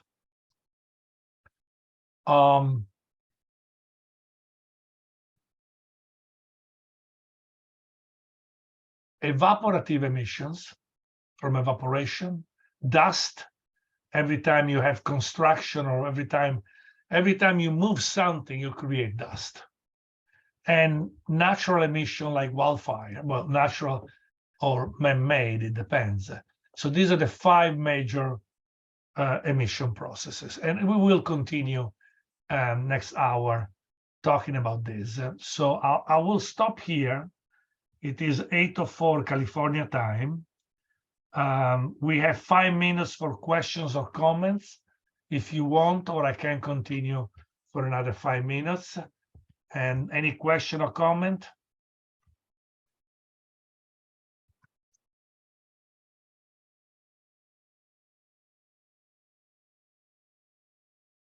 Okay, so let me continue for another 5 minutes.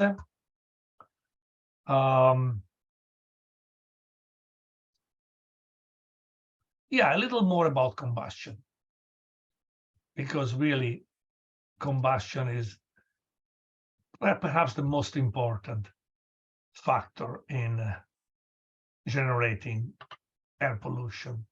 Combustion is typically air, fuel, and high temperature. Then you have combustion. With combustion, you create energy. For example, you burn coal and you create electric energy. In theory, if the combustion is perfect, you have a fuel like an hydrocarbon, hydrogen and carbon. You have air, nitrogen, and a fuel is hydrogen and carbon, hydrocarbon. The air is nitrogen and oxygen. In theory, if the combustion is perfect, the carbon becomes CO2, is not a problem from human health, and the hydrogen becomes water. So if the combustion is perfect, you should have no pollution. But unfortunately, combustion is never perfect. So you have incomplete combustion, so emission of a portion of the fuel, the hydrocarbons, and you have other products. You have CO, carbon monoxide, that can kill you. You have SO2, you have NOx, you have all sorts of other products that originate from a non-perfect combustion. So we have made a lot of improvement in making combustion, especially in cars. When we burn gasoline now in car, the combustion is much, much more efficient than 60 years ago. In the 50s, when the price of gasoline was relatively low, we didn't care about incomplete combustion. Now we do care.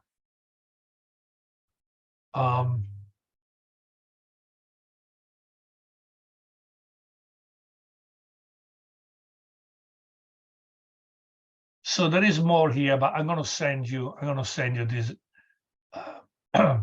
PowerPoint, and if you're interested, you can read more. But I think I told you the most important thing. And we will talk more about automobiles in another presentation. So I think I will stop here. This is the end of lesson 2. I'm a little behind, but I think we will be able to finish today what I wanted to do.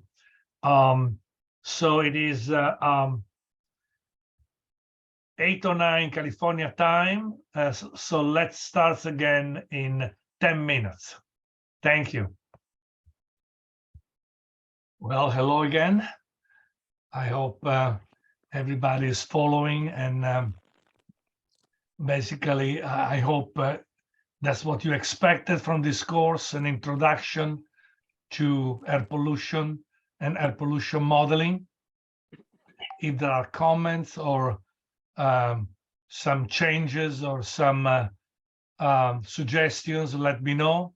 You can send me an email and I can try to add or remove something from the material of the next 2 days. So unless there are questions or comments, I'd like to continue where I stopped before. It is 8:21, so I will stop probably around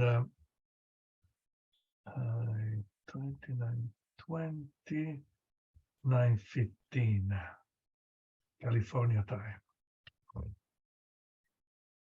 Very good. So I think we finished here. Yeah, we finished here. But I would like to tell you a little more about internal combustion processes, because it is an interesting story. I already told you about the perfect combustion. For example, gasoline plus air gives water plus CO2 plus heat energy. This is what's happening in your car. But the real combustion is something different. We have unburned hydrocarbon. We have NOx just by burning air, and we have carbon monoxide instead of carbon dioxide. That's why people used to commit suicide by starting a car inside a garage, because they were killed by carbon monoxide. Today, with today's car, this is not possible anymore because the emissions are much lower. So it's not typical to hear people committing suicide by turning a car on in a garage. They use other methods.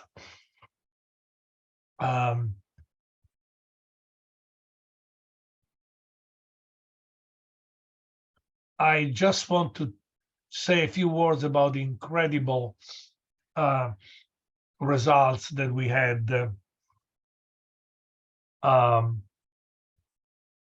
in controlling emission from cars. Of course, the number of cars have increased enormously, so our control have not worked as much as we would like, because we have more cars, but we have much less emission from a normal car. Not to mention the new generation of electric cars that have no combustion emission, but they may have other problems, of course. In 1975, we have the first generation of catalytic converters, reducing VOC and CO emission from car. And in the 80s, we have the three-way catalyst reduction of emission from car. So this is the effect of this technology have been enormous. So just to give an example, from the 50s to the 90s, we have this type of improvement. From the 50 pre-control in violet to the 90s, we have the percent emission has been for hydrocarbon, for carbon monoxide, for NOx, has been enormous per car. Even the light duty trucks had very, very nice reduction, 96, 90%. But of course, the improvement, as I mentioned before, have been sort of reduced by the increase in the number of cars. So, but still, this technology has been very effective. I just want to mention, as far as automobiles are concerned, that one of the main reasons of our improvement in the emission from the car was the change of the dynamics of generating power. In the past, we wanted to have a rich air fuel variation. In other words, we didn't care in the 1950s, for example, if we use more gasoline than we need. We didn't care to have unburned gasoline wasted and emitted as hydrocarbons. We wanted the car to be in the rich air fuel area in order to have a limited change in power as a function of the air to fuel ratio. So we wanted the car to have more or less the same power to work in this area with changes of air fuel ratio. It was more convenient. So we, but then later, 70s and 80s, we redesigned car to work with lean air fuel ratio. So less unburned gasoline. So all the gasoline is really used to create power. And so we save gas, we help the environment, but we force the car to work in this area where a minor change in the air to fuel ratio has a very large change of power.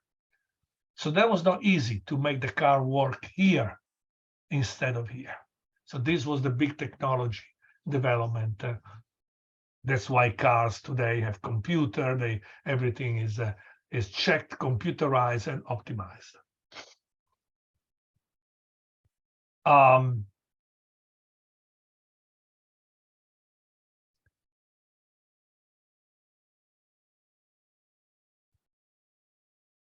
Some emissions are caused at the time that you refuel your car, and there is advanced technology that has been used in several parts of the world to control these emissions at the refueling station.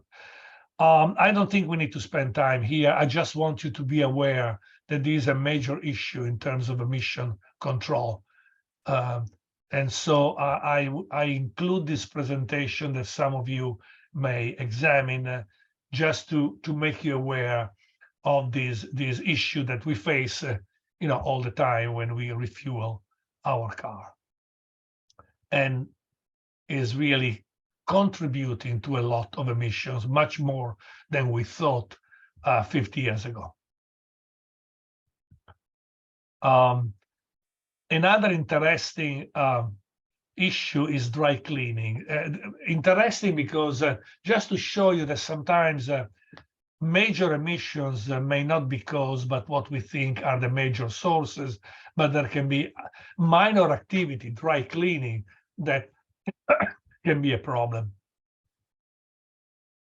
So I was talking about these two cases, the vehicle refueling emission and the dry cleaning operation, because is something important that we didn't expect. For refueling, I already show you a presentation that you may examine. For the dry cleaning operation, you have a site of the EPA that you may want to read. It was discovered that one toxic pollutant, perchloroethylene, is really a problem inside dry cleaner. I still remember sometimes in Italy that entering a dry cleaning operation and feeling that lack of breath. So it's something that you may have to be careful. Also, choosing an apartment or a house very close to a gas station may not be a good idea.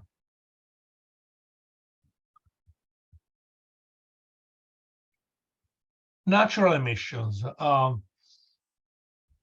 Natural emission can be very important.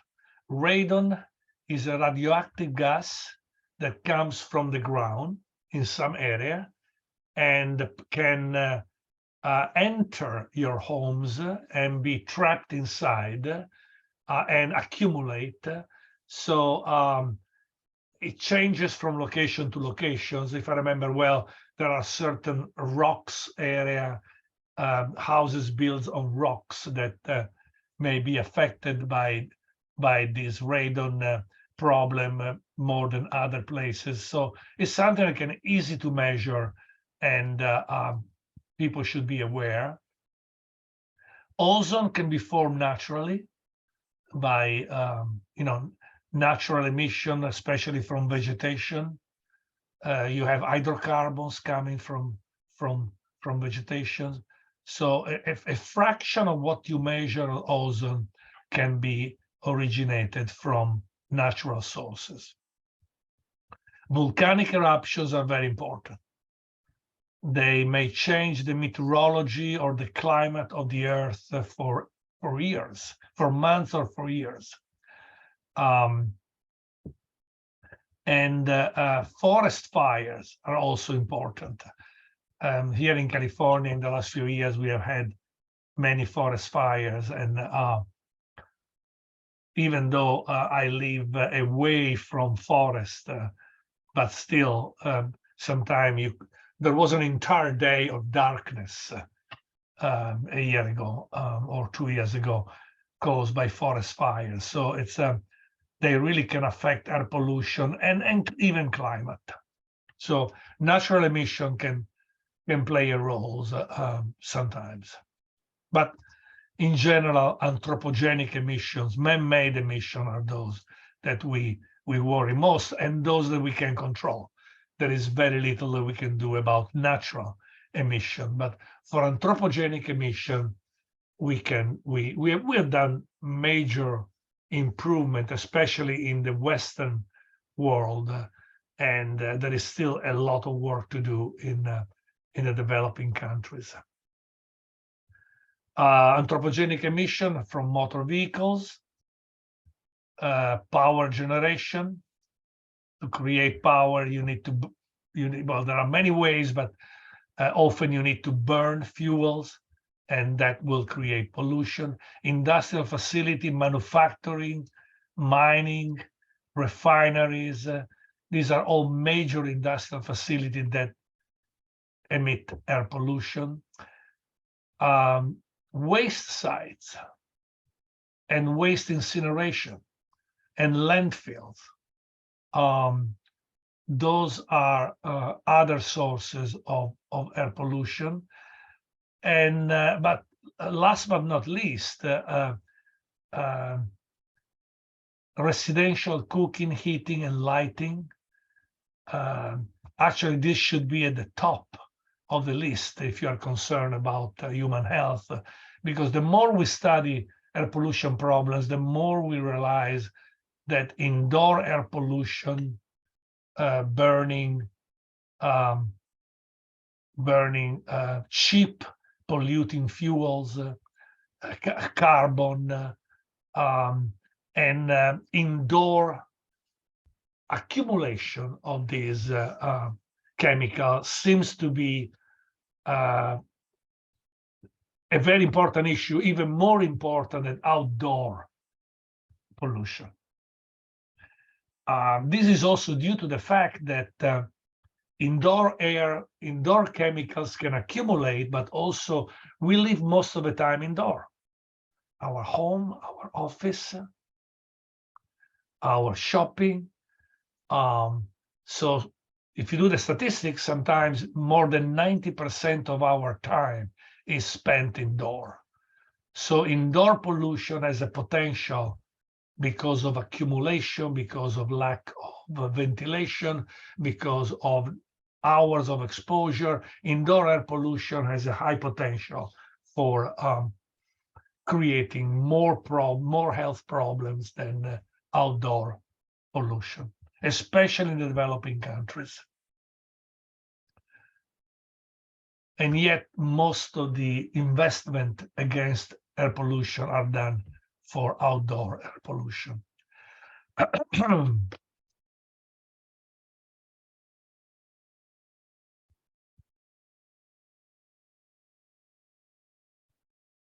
A few words about industrial activities, especially to have the right terminology. We talked about heavy industrial activity versus light industrial activity. This is basically due to the capital, how much capital, how much money you need to start. Heavy, you need a lot of investment. Light can be a small one. Domestics versus foreign is another important distinction between what you do in your country and what you do in other countries. Durable versus non-durable items. For example, if you produce car, is it durable?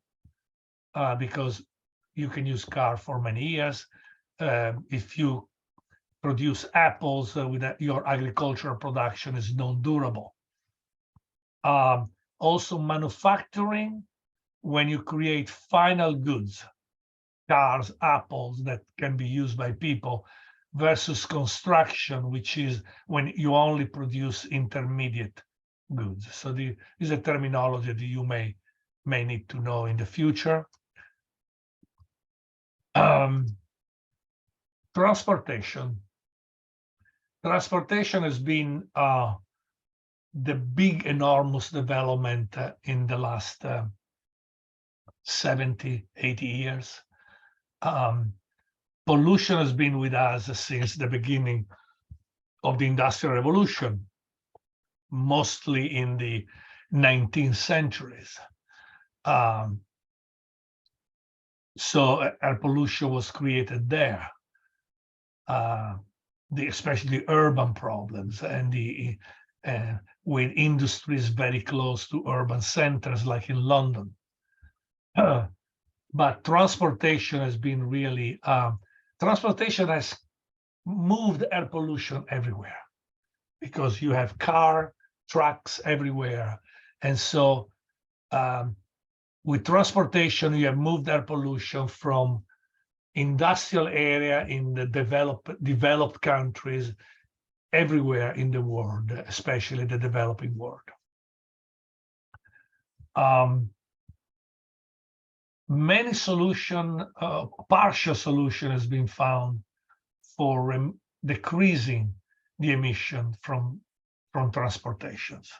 And there is a list here. You can visit this site. This is a very nice site of the EPA on transportation, a lot of useful information.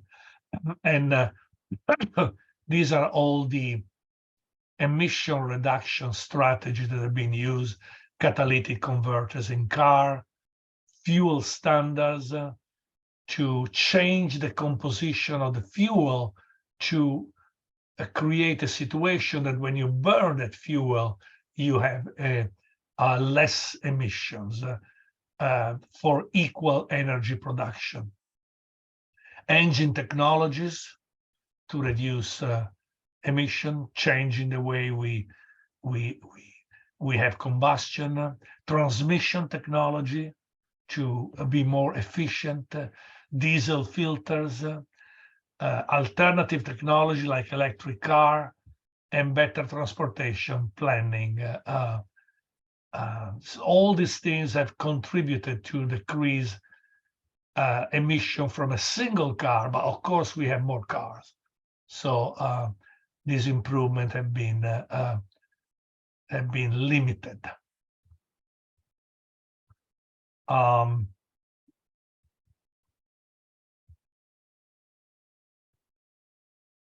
Also, we have discovered something quite interesting, that there are high emitters and there are super high emitters. Every time you drive, you see them.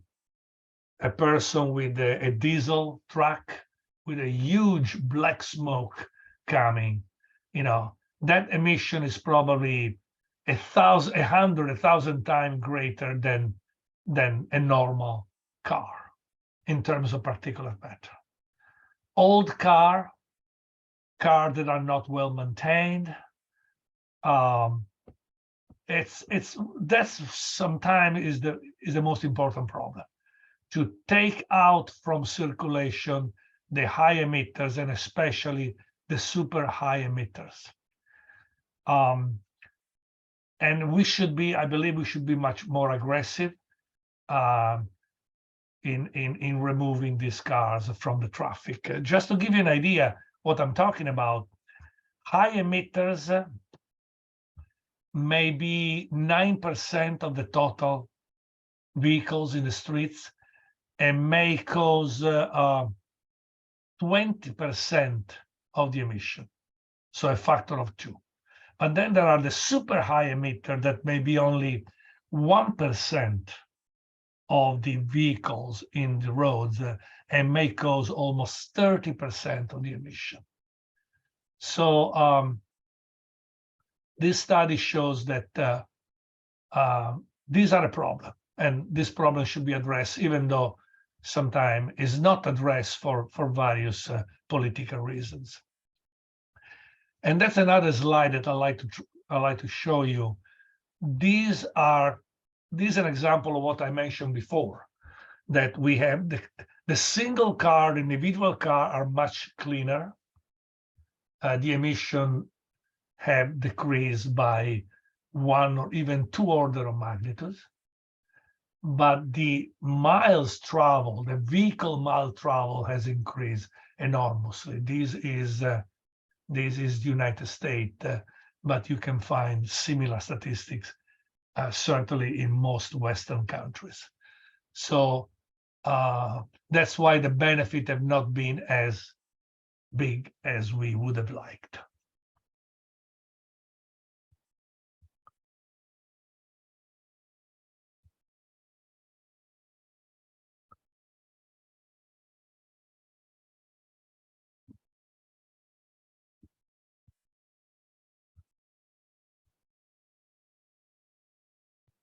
What do you do when you have strange emissions?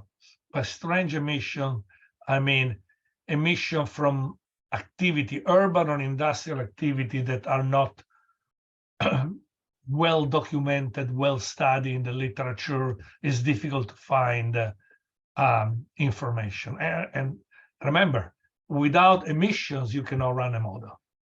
Emission rate are the key input to any model run. So you may face situation that a landfill, how do you calculate landfill emission? Well, there is one publication by the EPA, which is sort of the Bible of all type of emission. It's called AP42. It was done, it is old in 1995, but there are several sections that are updated constantly, and you will find everything here. Approximate, of course, but just something to start. You will find a lot of information about combustion sources. For example, residential fireplace. If you want to know how much your fireplace is emitting, and believe me, residential fireplaces are, I have a few in my home. I never use them because First of all, they produce pollution. Burning wood gives that nice smell of burned wood in a house, but it is pollution. It's not, I don't think it's a good idea. And also what goes out from the top of your chimney is pollution. And when you have an entire neighborhood in winter with everybody burning fireplaces, you can have a lot of air pollution caused by fireplaces.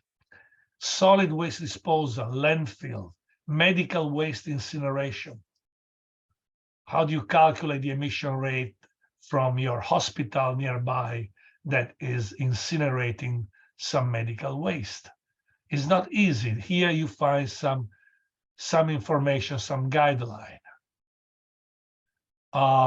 Dry cleaning, we mentioned that before. Coating can cause a lot of emissions. Metal furniture surface coating. Refining.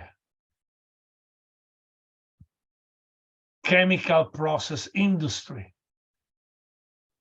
This is for all the chemical. Liquid storage tanks. Inorganic chemistry. Food and agricultural industry. Pesticide application. When you apply pesticide, a fraction of this pesticide may not reach the target. It may evaporate. So these are all potential sources of air pollution. Generally, they are minor unless you live next door. If your house is next door, an area where they have frequent application of pesticide, and you are, 200 meters away, that may be a problem for you. Animal and meat production preparation. I'm working on a project now that of a slaughterhouse where they slaughter 2,000 cows a day, and so there are some emissions of air pollution, and we have to determine how much emission you have and where this plume is traveling.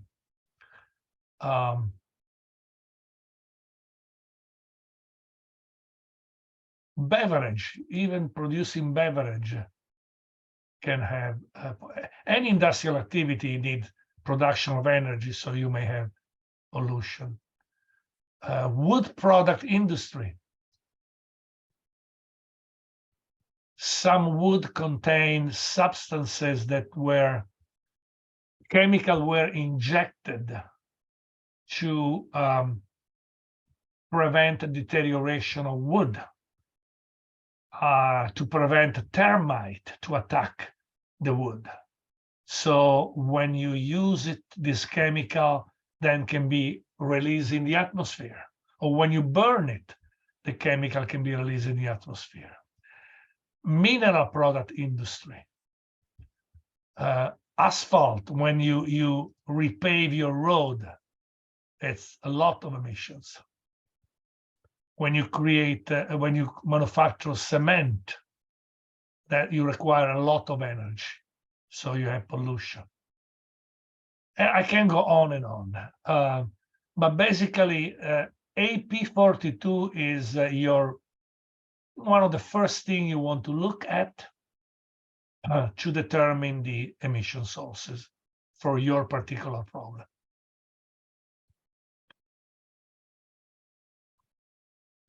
Okay. So, good. I was able to finish all the basic material for day one relatively early. And that gives me two possibilities. One, to address problem or question that you may have, or also to start material for day two. Day two is going to be a heavy one with a lot of, a little heavier than today in terms of some mathematical formulations, some applications. So I may go ahead with the day two material, but first let me ask you if you have any question or comment.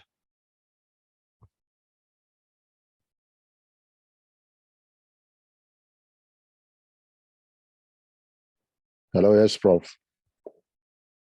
Pardon? Hello? Hello, yes, I can hear Yes. you. Yes, Prof. Thank you very much for the opportunity to be here. I'm Lawan Ismail, is a PhD student from Malaysia. I have a comment and also a question, but let me start with the question. If I get you right, you talk about receptor modeling as a statistical approach that can be used to know a particular source of air pollutant, right? Yeah, we briefly talked about receptor modeling today, correct. Okay, yeah. So how to conduct receptor modeling? Is it software-based, maybe something that can be done with our statistical software, or there is special software that can handle the attacks? There is some statistical software that is, there is some special software that you can use. It's called receptor modeling. And I will start with the software and the guideline produced by the EPA in the SCRUM, which is the Support Center for Regulatory Atmospheric Modeling. And there are, I will start with the chemical mass balance, CMB model, version 8.2. So to run this software, you need to have a data set of particulate matter measurements that you send to the lab, to the laboratory, to extract the information for all the individual component of particulate matter. So you need to know, you need to have the, how do they call it? They call it,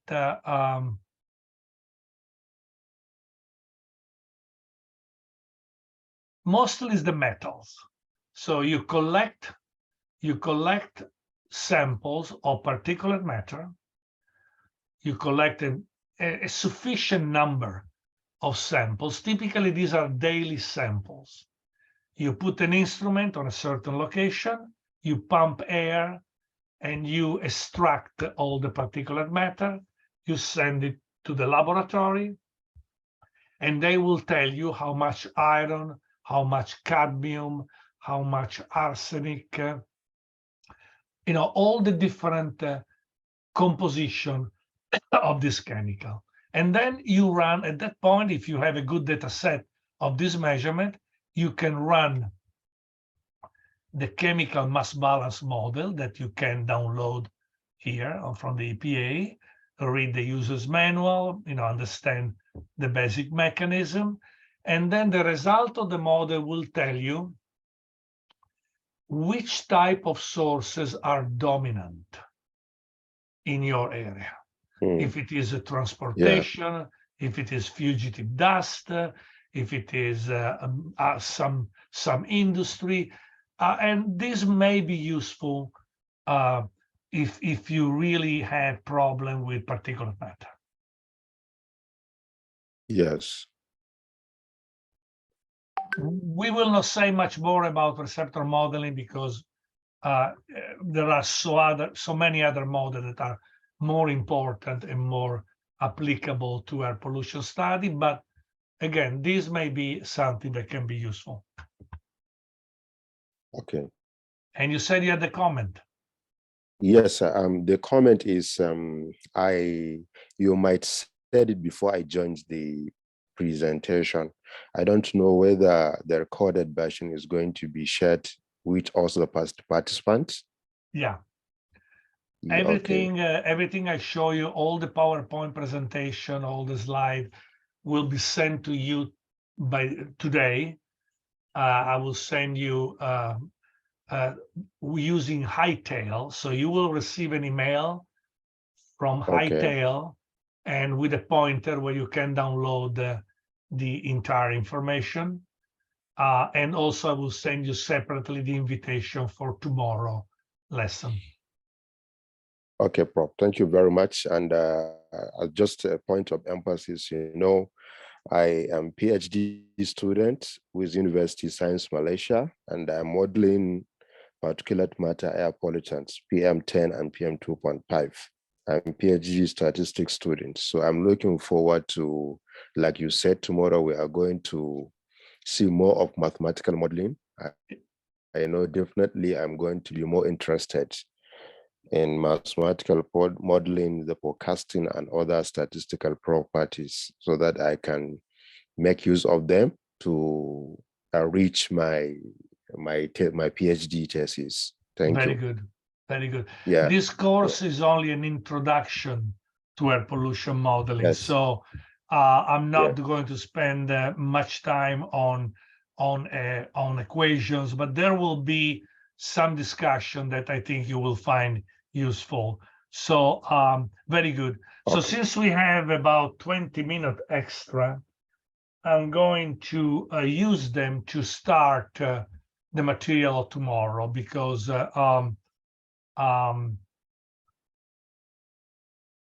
let me just give a quick look to this presentation to see if there is anything else that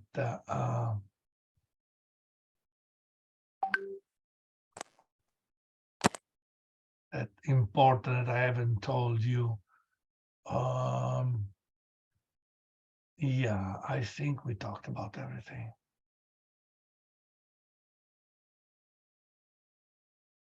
Yeah, let's go to the material tomorrow. So we go ahead and a little bit, 20 minutes.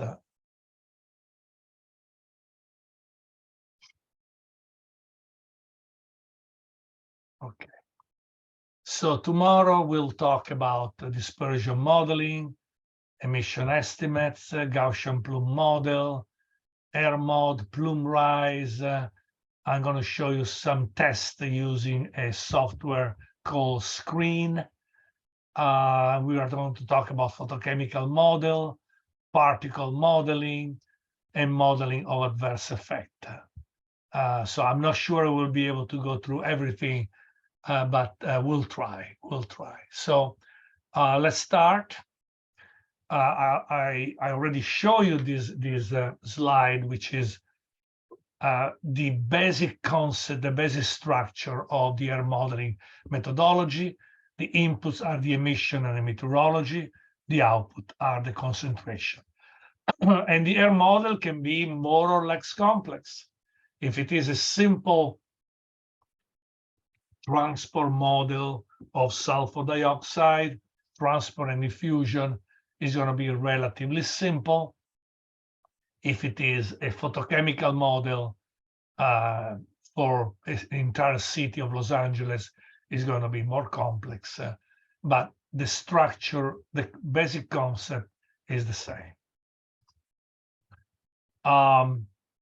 First of all, let's be careful about the unit, because unfortunately, many people make confusion. Dispersion modeling means that emission are my inputs and concentration are my outputs.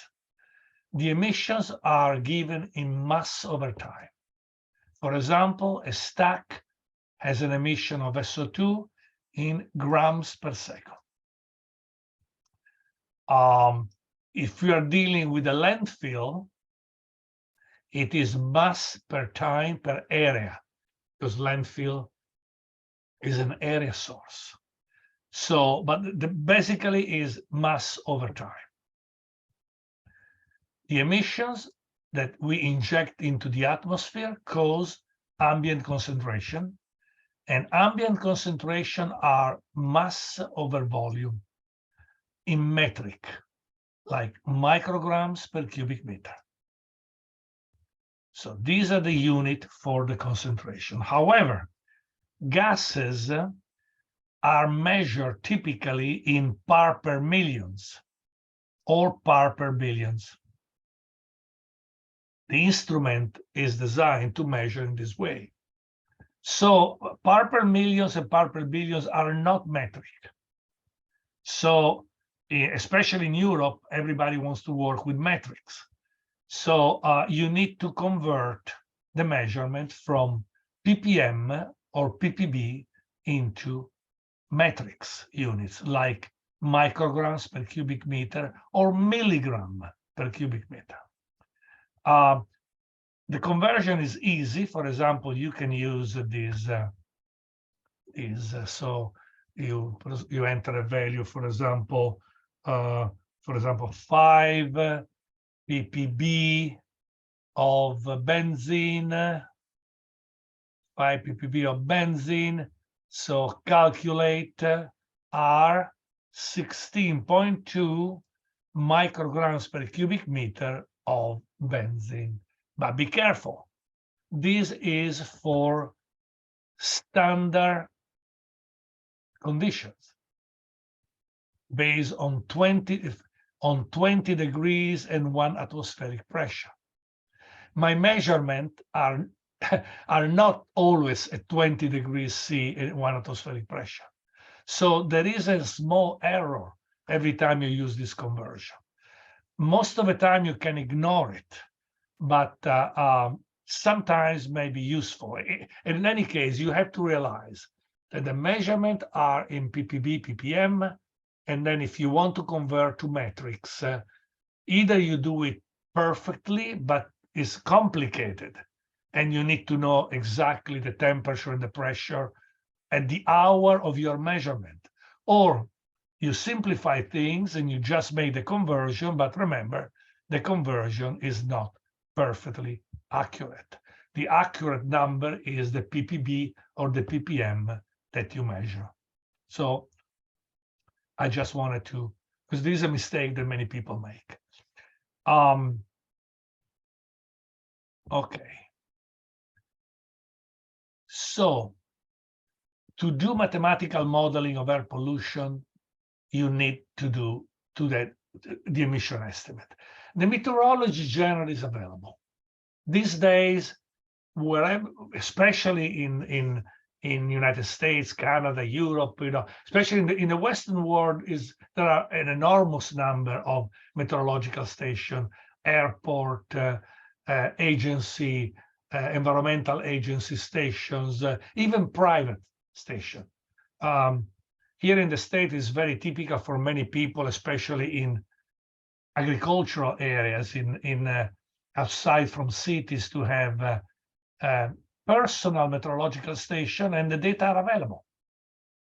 So typically the meteorological data are found when you need to run an air pollution model, but the emission estimate are a problem. We already talked about that, but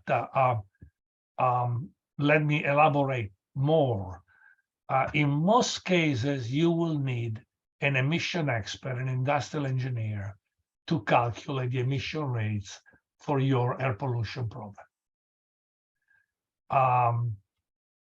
For example, I just want to mention one big project I've been working is here is the accidental methane emission from the Elysian Canyon near Los Angeles. This was a huge emission of methane. And I was asked to do the modeling. And to do the modeling, as I told you many times, I need the emissions. So fortunately, the California Air Resources Board calculated the emissions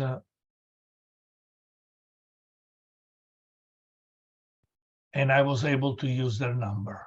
Here we are. So these are the emissions from October 23rd, 2015 to February 12, 2016. So for every day, I have a different emission rate. This was calculated by the government agency, so these are numbers that are quite reliable. So I was lucky. I had somebody else doing the work for me, so I could run the model. Flaring episode. These are emission difficult to estimate. You need an expert. Again, in this case, I have a chemical engineer who did the calculation for me and was able to calculate during this 6-7 hour episode, calculate the emission rate from a flare. A flare typically is an industrial device that you use to burn material that you don't want to keep and you don't want to release into the atmosphere. For example, hydrogen sulfide, H2S. H2S, you don't want to keep it, you don't want to emit it, you just want to burn it. And by burn it, you will create SO2. SO2 is not good, but certainly is better than hydrogen sulfide. So typically the industry near refineries, they send H2S to the flare. And in this case, there was a flaring episode, much more material than normal. And so I was able to calculate the emission rate every second practically, and run my model using this emission rate. So these are just two examples of a situation where you really need an emission expert, an industrial engineer. Typically, you are a modeler. You may know some engineering problem, but in general, you need an expert. AP42, I already told you about that. I'm not going to repeat. You can find a lot of useful information in this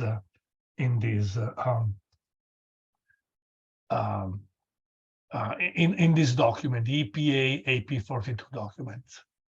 There is an entire site. I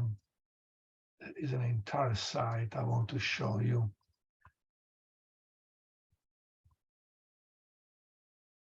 AP42. There is an entire site that you can have with all the most recent information, not just the 1995 report that I show you.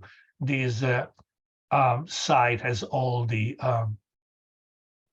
emission factor, all the new updates, see 2009 updates, all the information that you may need to extract your emission rates in especially in unusual cases.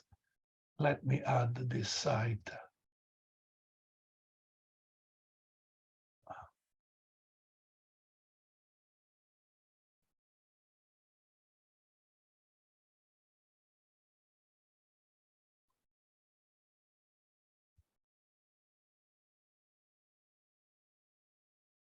I already had it. Okay.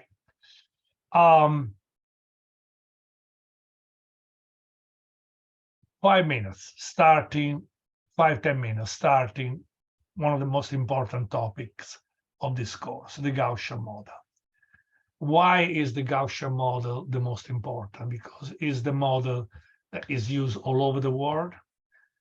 It is the first model that was developed since the 60s, and even earlier, at least the theory. And then we started having some decent computer software in the 60s and 70s, and then has continuously evolved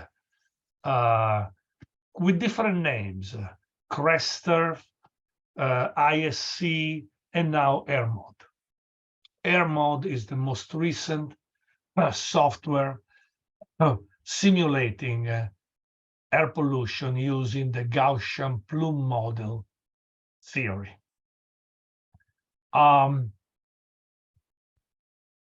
I can show you what the Gaussian model is, imagining a drone, a flying drone that is flying near a source.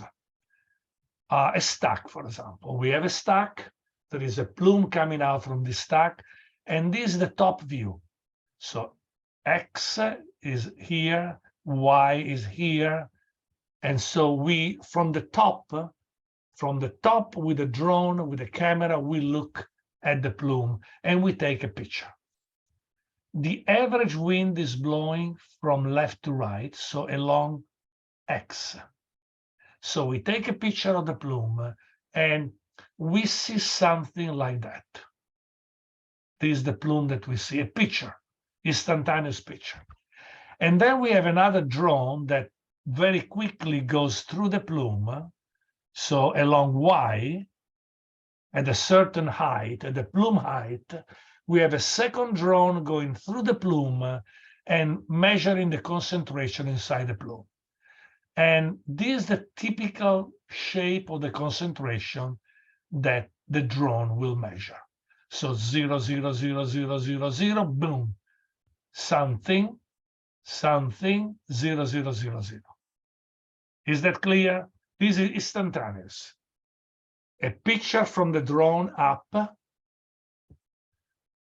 and then another drone measuring the concentration inside the plume very quickly. So this is a typical impact of a plume in terms of concentration, instantaneous. Well, let's imagine that we do this every minute of 1 hour. So we have 60 pictures and 60 passing through with 2 drones. The wind, average wind, is blowing from left to right. We have 60 instantaneous concentration like this. If we take the average, we expect, in most cases, to have a bell-shaped distribution like this. The wind is blowing from left to right, and so most of the time the plume will be close to the center. Sometimes the plume will be here to the left. Sometimes the plume will be here to the right. But most of the time, the wind is blowing this way. So the plume, the average 1 hour plume, will be with a bell-shaped distribution. The maximum is going to be exactly along the x-axis because the wind is blowing in that direction. And the maximum is going to be lower than the maximum that we find for the instantaneous plume. Very important. But the distribution is going to be more regular.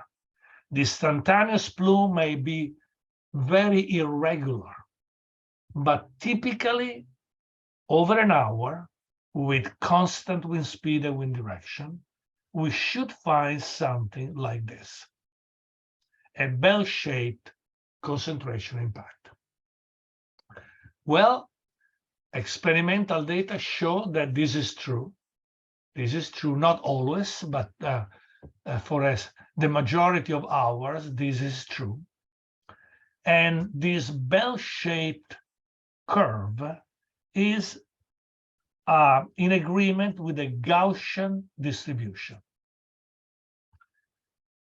A Gaussian distribution is something that many of you, I'm sure, have found when they study statistics. It's something that you find if you can find a real example of a Gaussian or normal distribution. Is called, if you look at the height of people, if you measure the height of people in a region, you will find that the distribution of height, the taller people are here, the shorter people are here. The distribution is Gaussian or normal. If you roll a dice, you may find something close to a normal distribution. Tossing a coin, IQ. If you test the IQ of a certain segment of the population, you will find a Gaussian of normal distribution. I can go on and on and on. There are hundreds, perhaps thousands of examples, real life example, where the Gaussian distribution is found. And this is one of them. Air pollution is one of them. And we will discuss all the details tomorrow, but I gave you an introduction on what a typical plume shows. But again, don't forget, in steady state condition during an hour, nothing changes during an hour. The wind speed, the wind direction, the emission rate, the temperature, the pressure, nothing changes. So if in stationary condition during an hour, we typically may expect a situation like this one, which is a concentration distribution which can be well reproduced by a theoretical Gaussian equation of normal equations. Okay, so according to the program, now we should have 10 minutes interruptions, and then the last lesson of half an hour that should be comment, discussion, special request, if there are some. Otherwise, I will continue with this. So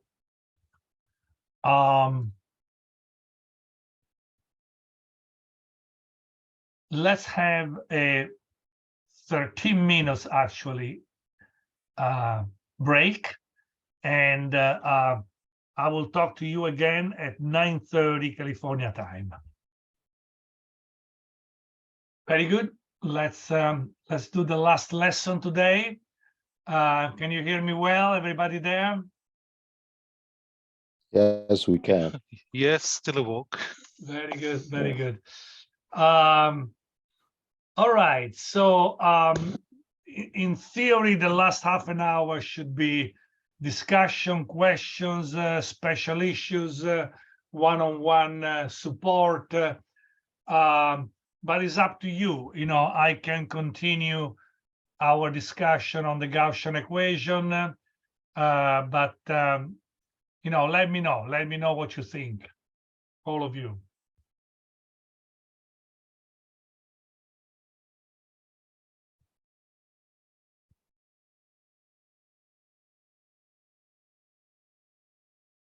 Well, then I think we should continue with this lesson and move ahead with the material. So tomorrow we'll have more time to finish. But interrupt me anytime if you have a question or comments. So we have half an hour. We were talking about the Gaussian distribution and how this distribution, this bell-shaped distribution, is able to to represent quite well a lot of natural phenomena, hundreds of natural phenomena that we find in nature. Sometimes the fitting is not perfect, but is close enough. In our case, air pollution, I can tell you that the fitting is not perfect. We find many hours with non-Gaussian distributions. We find many hours with a double distribution. We find all sorts of things. The atmosphere is very, very complex, and atmospheric turbulence is really containing a lot, by definition, a lot of random fluctuations that make any formulation only approximate. But this is the best approximation that we have found, and it works quite well. Sometimes it's amazing, considering the limitation of the Gaussian plume model. It's amazing how good it is. And it is amazing how good it is in comparison with other models that theoretically seem better. But then in practice, when you apply them, they are not showing a better performance than the basic standard Gaussian model, which is today as used by AirMod. So this is the Gaussian distribution, the normal distribution. Generally, we normalize it in a way that the most frequent value is 0. So it's normalized. And also we normalize the fact that the integral, the entire area is 1. So, and most of the time you see this Gaussian distribution represented as a probability in statistics. So those of you who have studied a little bit of statistics have seen this distribution before as probability. But in our case, it's not probability. In our case, it's mass distribution. This is a Gaussian function showing the distribution of concentration, i.e. the distribution of mass at the center of the plume is the maximum, and the decline of concentration on the two sides is symmetrical, and it is in agreement with the basic Gaussian distribution. The Gaussian distribution tells us that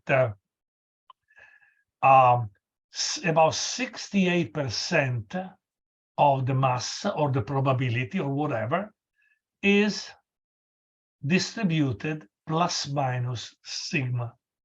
Sigma is the measurement of the standard deviation of this distribution. So 68% is plus minus sigma, 95% is plus minus 2 sigma, and 99.7% is plus minus 3 sigma. So sigma is a measure of the spread. And again, if you look in nature, you will find distribution with a large spread or with a narrow spread, but they are all Gaussian because they obey this law of 68%, 95%, 99%. So sigma may vary. Sigma may be large, almost a flat bell distribution. Sigma may be narrow, but it's still a Gaussian distribution. What we like to do with the Gaussian distribution is to normalize. So the maximum is at the zero value, we have the maximum, which is about almost 4.4. And the entire integral, the entire area of the curve is equal 1. So after normalization, this is the normal distribution function. And actually, mu, the average, is equal 0. Is equal 0. So forget about mu. I normalize with 0, so u is the mean of x, but I shifted the distribution to be on 0, so we eliminate the mean. So please notice that this basic formula of Gaussian distribution that can be used for probability or for mass distribution or whatever, this distribution is a function of one and only one parameter, sigma. So the entire curve from minus infinity to plus infinity, the entire curve, an infinite number of points, is described by one and only one parameter, sigma. This is, you cannot be more simple than that. An entire distribution from minus infinity to plus infinity described uniquely by one number, sigma. So going back now from statistics to air pollution, what is that we say about the Gaussian plume model? We say this. We have a source, for example, a stack. we have a plume coming from the source. And if we take vertical planes here, here, here, here, if we take vertical plane intersecting perpendicularly the plume, we find that according to the Gaussian plume model, the pollutant concentration profiles are all Gaussian. At any distance, they are all Gaussian. So the horizontal distribution of the concentration at any point downwind perpendicular is Gaussian. And the vertical distribution of the concentration at any point is Gaussian. So the entire distribution of the plume is described by two parameters, sigma y, which is the horizontal standard deviation, and sigma z, which is the vertical standard deviation. You could not be more simple than that. The beauty of this formula is that, well, first of all, it works. It's empirical, but it works. And then that is extremely simple, only practically two parameters. We will go back to this. What happens when the plume hits the ground? Well, the plume cannot penetrate the ground. So what we do is we have a reflection coefficient. We imagine, but it works. We imagine a source, a specular source, a mirror image source, which is under the ground and is emitting a plume that goes under the ground and then comes up here. And this second plume gives you the contribution of the reflection of the first plume from the ground.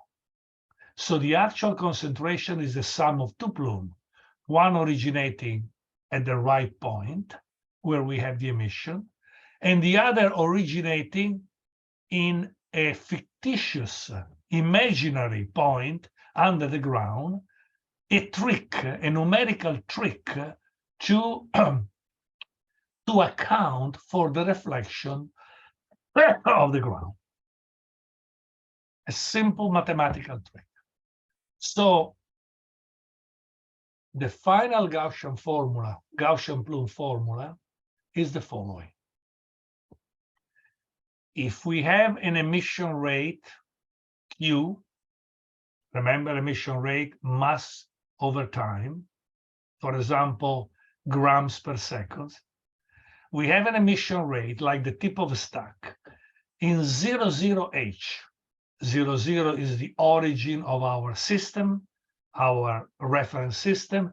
H is the final height of the plume. Final height. We'll talk about that later. And we want to calculate the concentration in the point X, Y, and Z, and the wind is blowing along X. This is the formula that we use.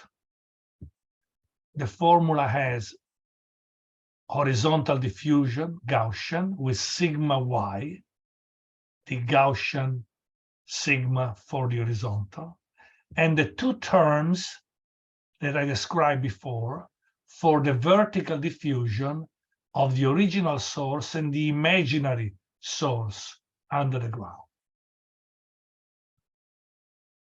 And the formula contains also this term, Q over 2 pi U sigma Y and sigma Z, which is a normalization factor. So this is the basic of the Gaussian plume model. If you look at air mode, there are hundreds of formulas, hundreds.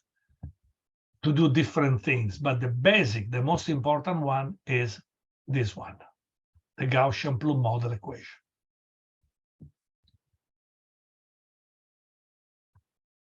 Let me ask you now a tricky question. We know that the plume, the concentration is decreasing with distance. We all agree with that.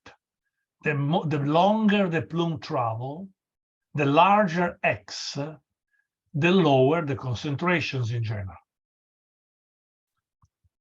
But I don't see X in this equation. Where is it?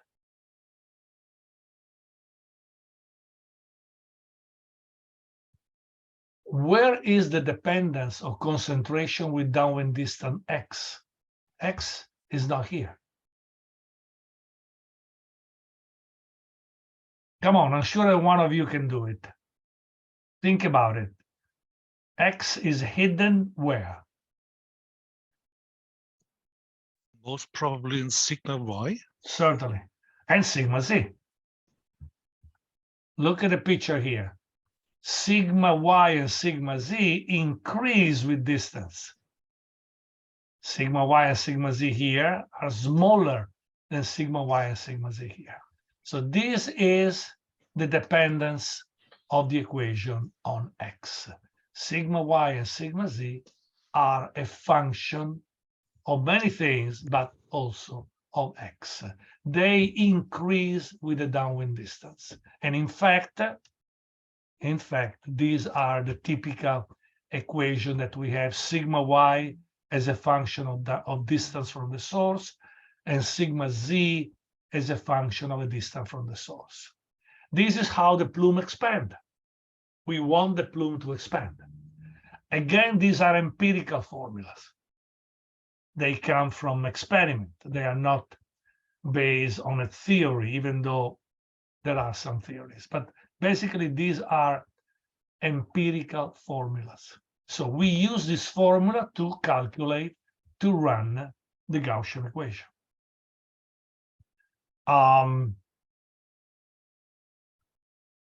There is a free calculator. There are several, but I'm going to show you only one.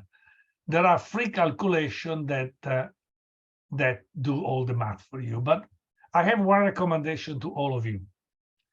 Try once, only once in your lifetime, to do it by hand and see if you can do it. Be careful about the units, be careful about everything, but do it by hand at least once, then check it and make sure you are able to do it with pen and paper and a pocket, of course, a pocket calculator to do the explanation. At least once in your lifetime, you can say, I've done it by hand, by myself. But then after you do it once, you can use available software. There is this free calculator, very nice. For example, let's run it. Emission rate, let's say 1 kilogram per second. So let's say 1,000 grams per second. Downwind distance, where I want to calculate the concentration, let's say 500 meters. Crosswind distance 0. I want to be in the center of the plume. Vertical distance, I want to be at the ground level, because that's where we live, at ground level. Average wind speed, 3 meters per second. Atmospheric stability, we will talk later about atmospheric stability, D, neutral. Effective stack height, we'll talk later about the effective stack height, let's say 50 meters, calculate. Okay, at 500 meters downwind, the sigma y of the plume is 36 meters, and the sigma z of the plume is 18 meters. This is how much the plume has opened up. Sigma is a measure of how much the plume is opening up. Remember, 68% of the mass of the plume is WIT, inside plus minus 1 sigma. 95% of the entire mass of the plume is inside plus minus 2 sigma. 99.7% of the entire mass of the plume is inside plus minus 3 sigma. Remember. So this is a measure of how much the plume is open up, and the concentration is about 4,000 micrograms per cubic meter. If I go, let's play with that. I go 2 kilometers away instead of 500 meters, calculate.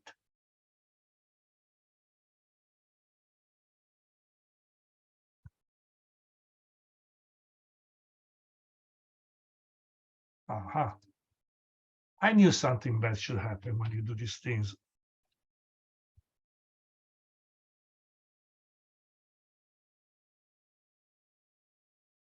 Okay. Maybe they have a bug. Let's try again. Emission rate 1,000, downwind distance 500 meter, 003D 50 meter, calculate. Okay, 3,900. Now, if we go more far away, we keep everything the same, but we go to 2,000 meter downwind. We should have, first, probably I have to clear first. Let me try to clear. So emission rate, still 1,000. Downwind distance, 2 kilometers. Average wind speed, what did we do? 3. Atmospheric stability, D. Effective sub height, what did I do? 100 or 50? I think I did 50. 50. Calculate 10,000. Okay. So there is a bug here. There is a bug. Oh, everything equal at the concentration should be lower. So forget about this free calculator, which is doesn't work anymore.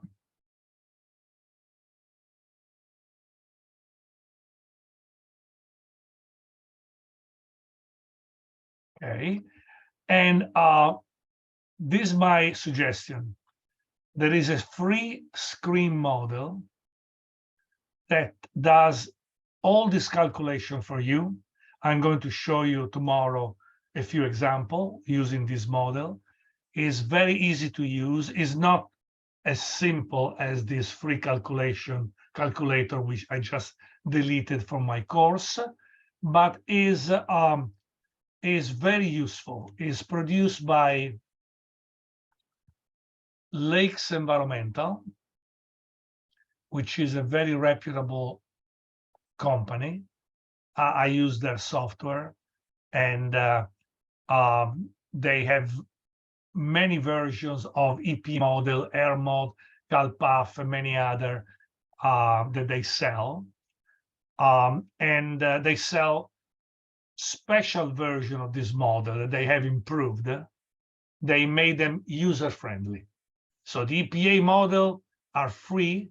You can download them and run them, but if you pay some money, it's not that much. It's a very good investment, in my opinion. You can have the user-friendly version of the EPA model prepared by Lakes Environmental. They really make your life easier, save a lot of time. So for $1,000, $2,000, you have tools that are quite useful. In particular, the screen view model is free. They give it for free. You just need to register, activate your registration, and they will send you a pointer, you can install it. So you cannot download it. First, you have to register, but it is free. Don't worry. This is a very reputable organization. I'm going to show you tomorrow 1 or 2 test cases. Hopefully, they will work fine. I've used this many times. It's very, very reliable. very reliable. So my suggestion, register, get the free screen mode and start playing. It's fun. It's really fun to play.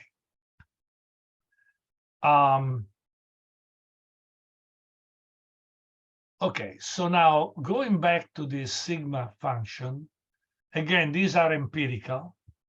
They come from tracer experiment. A tracer experiment is when you release a tracer in the atmosphere, for example, SF6 or other chemicals that are not present in the environment. So this tracer is only emitted at a certain point, and you know where is it, the emission, and you know how much is the emission rate. You know everything. And then you measure the concentration of this tracer 100 meters away, 500 meters away, 1,000 meters away, and then you calculate empirically what are the sigma.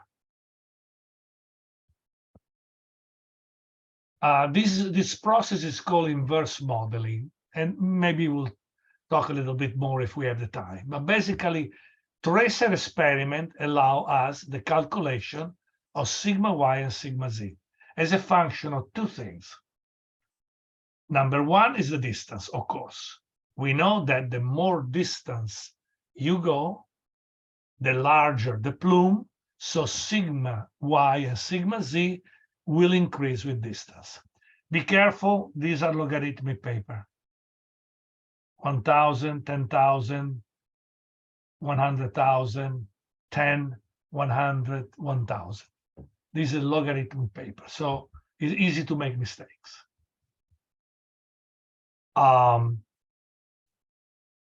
These are the empirical formula of sigma y coming from tracer experiment as a function of distance and also as a function of the turbulence in the atmosphere.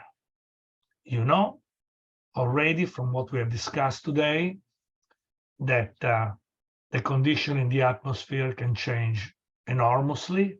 You can have light wind, stagnant condition.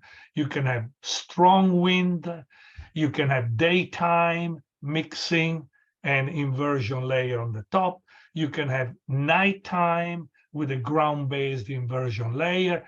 You can have all sorts of complications.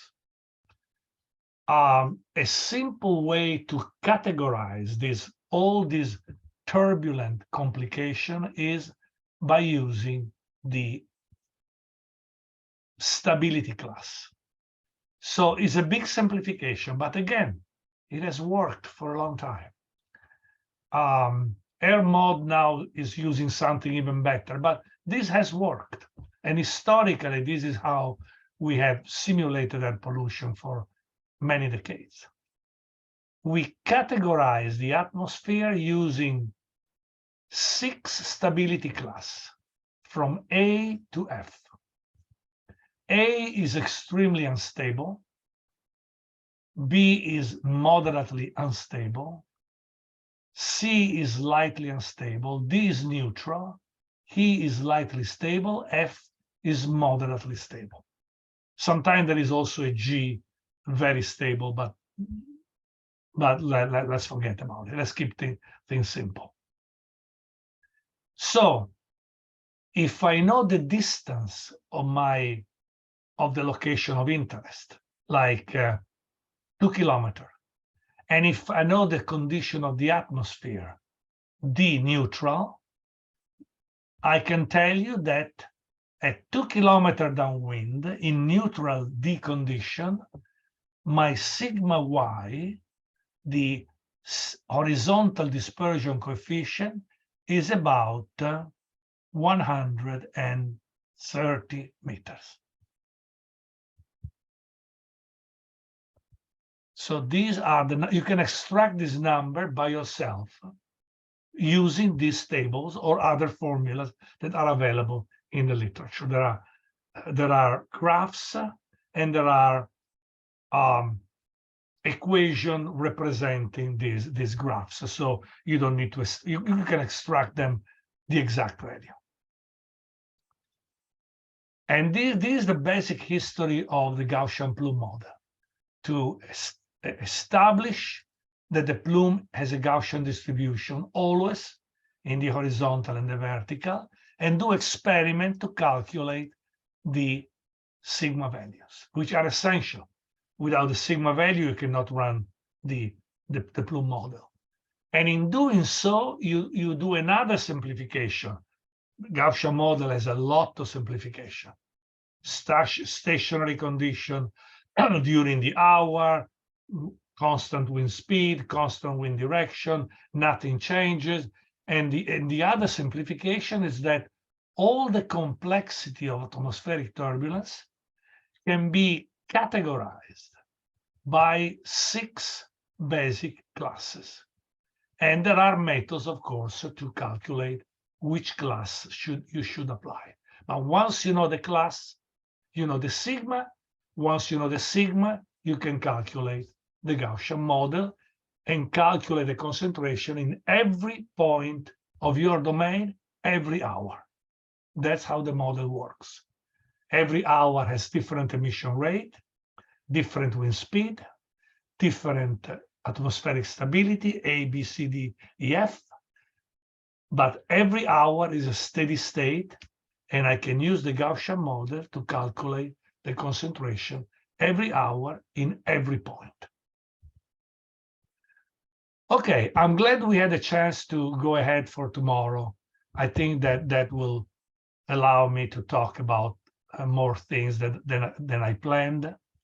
So the lesson is over, the day 1 is over. I will send you all the material. I will send you the invitation for tomorrow. And thanks again for attending. Send me mail if you have question, comment, or request.